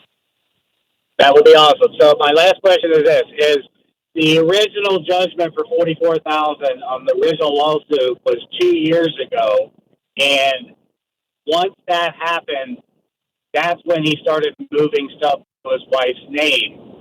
So does that timing make a difference? That might make a difference, but was there also interest attached to that? Because sometimes those orders bear interest on that. So then you would have 2 years in interest. Absolutely, there is, because the attorney fees ballooned. Obviously, every time we went to court, mediation, then court, then the trial, then he was found a judgment against him, and then he appealed. The appeal's been going on for 2 years, and we just got word yesterday that he lost his appeal. Yeah. And I thought he had to file a bond on the first judgment within 30 days of the first judgment while it was on appeal, and he did not do that. So I know there's a lot of intricacies there, but my question mainly was, if he started moving assets over after the first judgment, I mean, it seems to me that that's a purposeful thing to go against, and can he be bound in contempt if he doesn't pay? The contempt issue is he's going to have time to address that. There's going to be an order to show cause. There's going to be a lot of different things that have to happen before he's held in what's called civil contempt. For a lot of people wonder, what the hell is this guy talking about? You're talking about civil contempt. So again, that's several hearings down the road with the courts. I mean, that's something that probably won't be heard until 2026 at this rate. Right. But no, fantastic question. A lot of dynamics. Well, thank you. If you have more follow-up, go to AskTheDom.com, where you can listen to Dom's show on this station tomorrow. We're trying to get through a couple more of these before we get out of here. Good morning, Jason. Jason, you're on with Ask the Dom. What do you got, Jason? Thank you, Mike. Love the show, man. You're great. Thanks, brother. So my parents were married 52 years. They were about to be married 53 years. 52 years into being married, my mother drained the bank account, drained everything, left him in a nursing home, said, have a good life. I'm sorry. I'm not laughing at you, but I didn't expect that to be the end of the story. He died about 4 months later. Oh, my God. There is money involved. There's things involved. I contacted family law before, and they're like, well, there's nothing we can do. They're married. She had since remarried, I found out. Yeah.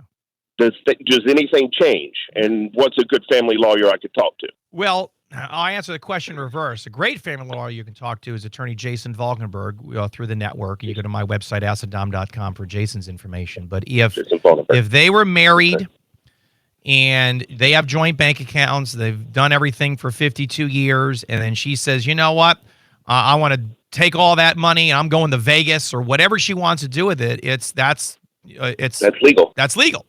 And then, unfortunately, I'm very sorry to hear that he passed away 4 months later. I'm sorry to hear about that. However, if she drains everything, they're married. There's nothing wrong with that. He dies. Well, when he dies, if they're still married and she's the spouse, well, then whatever's marital property is going to be hers. So if they have a home or cars or assets, everything goes to her.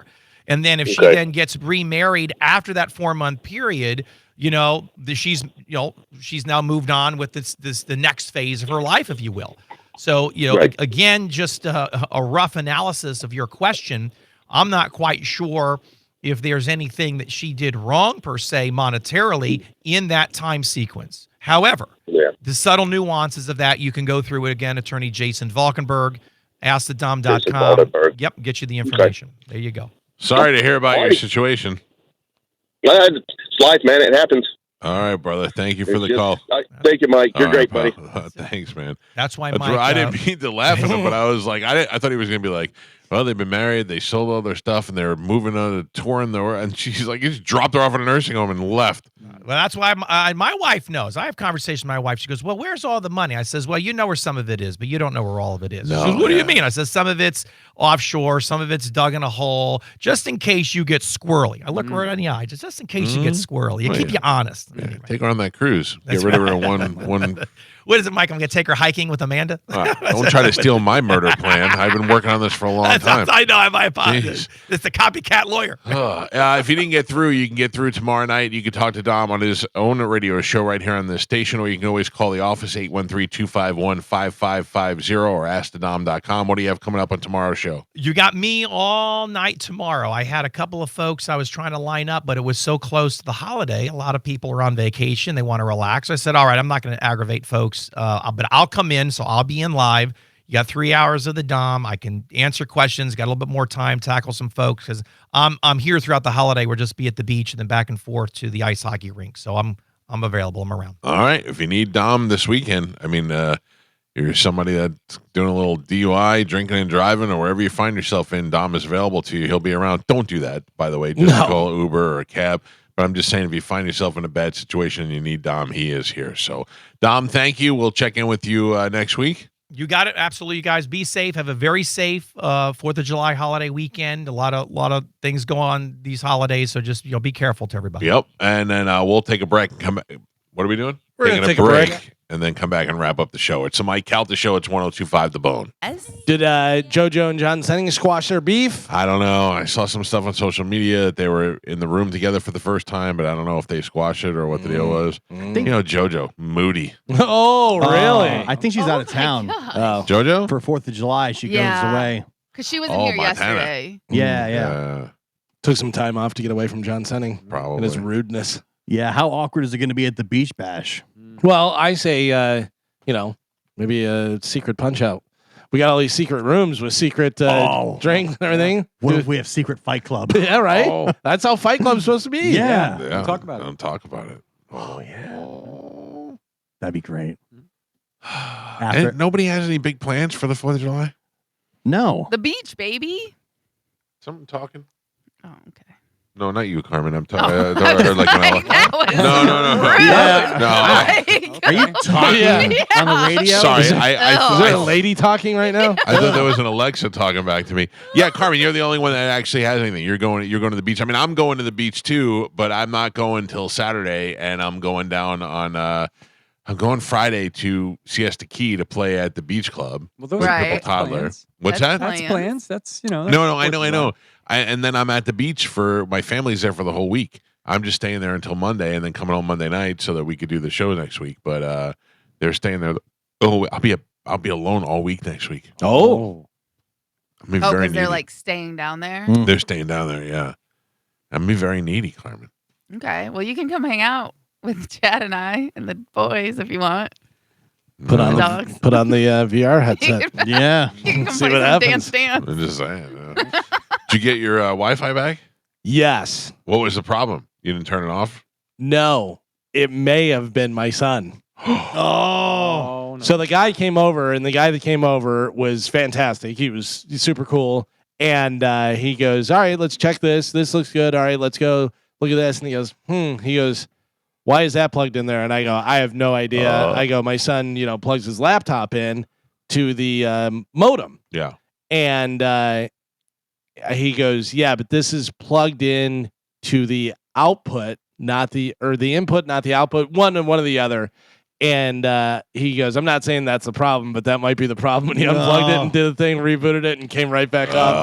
And I told my son, and he's like, it's been like that for a month. And I'm like, I don't know. Because I specifically said to him, I go, hey, you didn't change anything, did you? Is there something? And he was like, no. And I'm like, okay. He meant to change it back. Maybe. The But old I plug in the out hole. Yeah. Like it was plugged in wrong, though. And you had to go to the sports bar like a loser. Oh, no. loser. you You tweeted at them? Yeah. Oh, you should have seen me. I was wearing a red baseball hat backwards. Oh, they thought you were Gio. Thank you, Joe. Thank you for Connecting Lay out the joke. I'm here for clarifying you. that. Begging people, please come hang out. I'll buy you a beer. Corey Cardinal was at a Limp Bizkit cover band in Orlando. Really? No, I thought that was Actually, Limp Bizkit. no, I thought it was Lincoln Park. Well, it was a Limp Bizkit cover band on stage that he was putting up there, and they were surprisingly good. They looked just like Limp Bizkit. The guitar player had some weird things on his head, and no, I'm not into cover tribute bands that look just like the band, and I don't care. I want to see the real band or just listen to it. if I was going to see Linkin Park and there was a Limp Bizkit tribute band opening, I wouldn't be angry. Oh, At least that'd it's be music weird. that I would like. think. Yeah. I guess. I wouldn't be angry, but I'm definitely not going to see that. You wouldn't go see it. Like I've seen the Bon Jovi cover band; they're pretty good. No. Slippery and wet. Yeah, I've not seen the Pearl Jam one, but I follow some guy on. He's Mexican, I think, and he's got a Mexican Pearl Jam cover band, and he's really good. He sounds just like Eddie Vedder. If there was Mini Limp Bizkit, like Mini Kiss, Mini Biscuits, 100%, I would travel to go see that. Oh, Tiny Limp. Yeah. Little Biscuit, Little Biscuits, Little Biscuits. Would be there great. should be. I'm just, like we know Mini Kiss. Yeah, I'm surprised there's not more mini tribute bands. Like Mini Guns N' Roses. And I think Mini Kiss is that band also. They just change wigs. Mini Metallica. Call them BB Guns N' Roses. Yeah. Right? I'd go see little baby Metallica play. Yeah, little baby Metallica. Melodica. Carmen. Yes. I just got a direct message on X, whatever the hell it's called now. Okay. I barely read it before we come back from break. I don't use X a lot, but I was just checking it. And there is somebody that we know has got a new TV show. He said starting and coming to his YouTube channel. Somebody that you like. Someone that I like? Somebody that has been pretty intimate with you, not sexually, but kind of. What? Flip Flop the Clown. Yeah. Flip Flop the Foot Fetish Clown has got a TV show coming out on YouTube. Hell yeah. Yeah. You may be on it, Carmen. You don't even know it. Oh gosh. You are one of his favorite people's feet to lick. Yeah, and he got in there too. Who got him or Bart? Who got in there more? Oh my, I don't know. They both did Galvin in between the toes and everything. Galvin set the new standard the other day when we were talking about Big J Okerson and the girl relieving herself on him, and I said that does nothing for me at all. It's kind of gross. And then you said these magic words. What if it was Gwen Stefani? Yeah. And I went, Changes everything. Everything. Because I don't want to lick anybody's feet. I don't want Amanda's feet near me. I don't want Carmen's feet near me. I don't want anybody's feet. What about Gwen Stefani? I would lick Gwen Stefani's toes. Yeah. Not into feet at all. Really? But I would, if that's all I got, if they were like, Gwen Stefani, you could lick her toes, I'd be like, all right, I'll take it. But that's it. That's all you get to do. If that's all, I mean, if I have a choice, I'll pick something else. But if they're like, either Gwen Stefani, you get to lick her toes or you get nothing, as long as I get to look at her face while I do it, I'm in. Really? Yo, she's so beautiful. Oh, wow. So beautiful. I don't want to look her in the eye. I just want to look at her face. Oh. I don't want to make eye contact. I don't know. She's so hot, man. She is. What is he going to be doing on his YouTube channel? Just licking girls' feet? That's it? Just going around licking feet? I don't know. You want me to get him on the show? I can ask him. Let me ask you this, Mike. If Gwen Stefani walked from her car to the gas station bathroom, in the gas station bathroom, and back to her car, and then you get to lick her feet, but while you lick her feet, she's doing stuff to herself. Yeah. You're doing it. Yeah. Wow, really? Yeah. Oh. I thought you were going to say you just get to lick her feet. I go, no, forget it. That's gross. That's just gross. But if I get to be that close to it while it's in action, yeah. Huh. Yeah. Interesting. Corey Cardinal said it was an Limp Bizkit band, cover band opening for a Linkin Park cover band. Oh, okay. Both were good. He said both were good, and it was. I saw the pictures on his thing. It was packed. Carmen, is there anything you could think of that you would want to go to less? No. Would you rather lick Gwen Stefani's bathroom, gas station bathroom feet? Yeah, 100%. Yeah. Yeah, but it also, I'm just not a concert person. Yeah. Anytime I know, but I'm saying not even Limp Bizkit in Linkin Park. It's a cover band. Okay. Yeah. Am I the only one that wanted Beyonce to fall to that Cadillac that was in her show? It was got stuck. It turned sideways, and she almost fell out. Could you imagine? Oh my God! Could you imagine how would that be bigger than Kobe Bryant dying in a helicopter? Beyonce dies on stage at her own car. Yeah, that'd be massive. Yeah. People would be losing their minds. In her cowboy hat and her dumb Cadillac. Yes. Wow. I would lick her feet. Yeah. I would. Oh, wow. Yeah, I was still thinking about it. I had to kind of visualize it for a second, and then I thought about it. Yeah, I would. So she's the one for you. She's up there. She's one of them. She's in there. She's in the top 5. I'd lick a lot of feet. Like who else? I don't know. I mean, I have a couple. I have a couple girls on Instagram. Oh, Instagram girls? Yes. Yikes. I mean, come on. There's 1 or 2 on Instagram that are smoking hot. Yeah, but they're not famous. I don't care about the fame. I care about the looks. Well, I mean, you can find a lot of Gwen Stefani lookalikes. Let me ask you this. To just watch Gwen Stefani do stuff in person, Yeah. and she's into it. She's not like, gross, don't watch me. She's into it, and she wants you to watch whatever in person. 5 times a year for the next 5 years. Yeah. Do you cut off a pinky? No. Okay. No self mutilation. All right, I just want to I'm see. not hurting myself. I want to see where we were. No. I want to see where we were. No.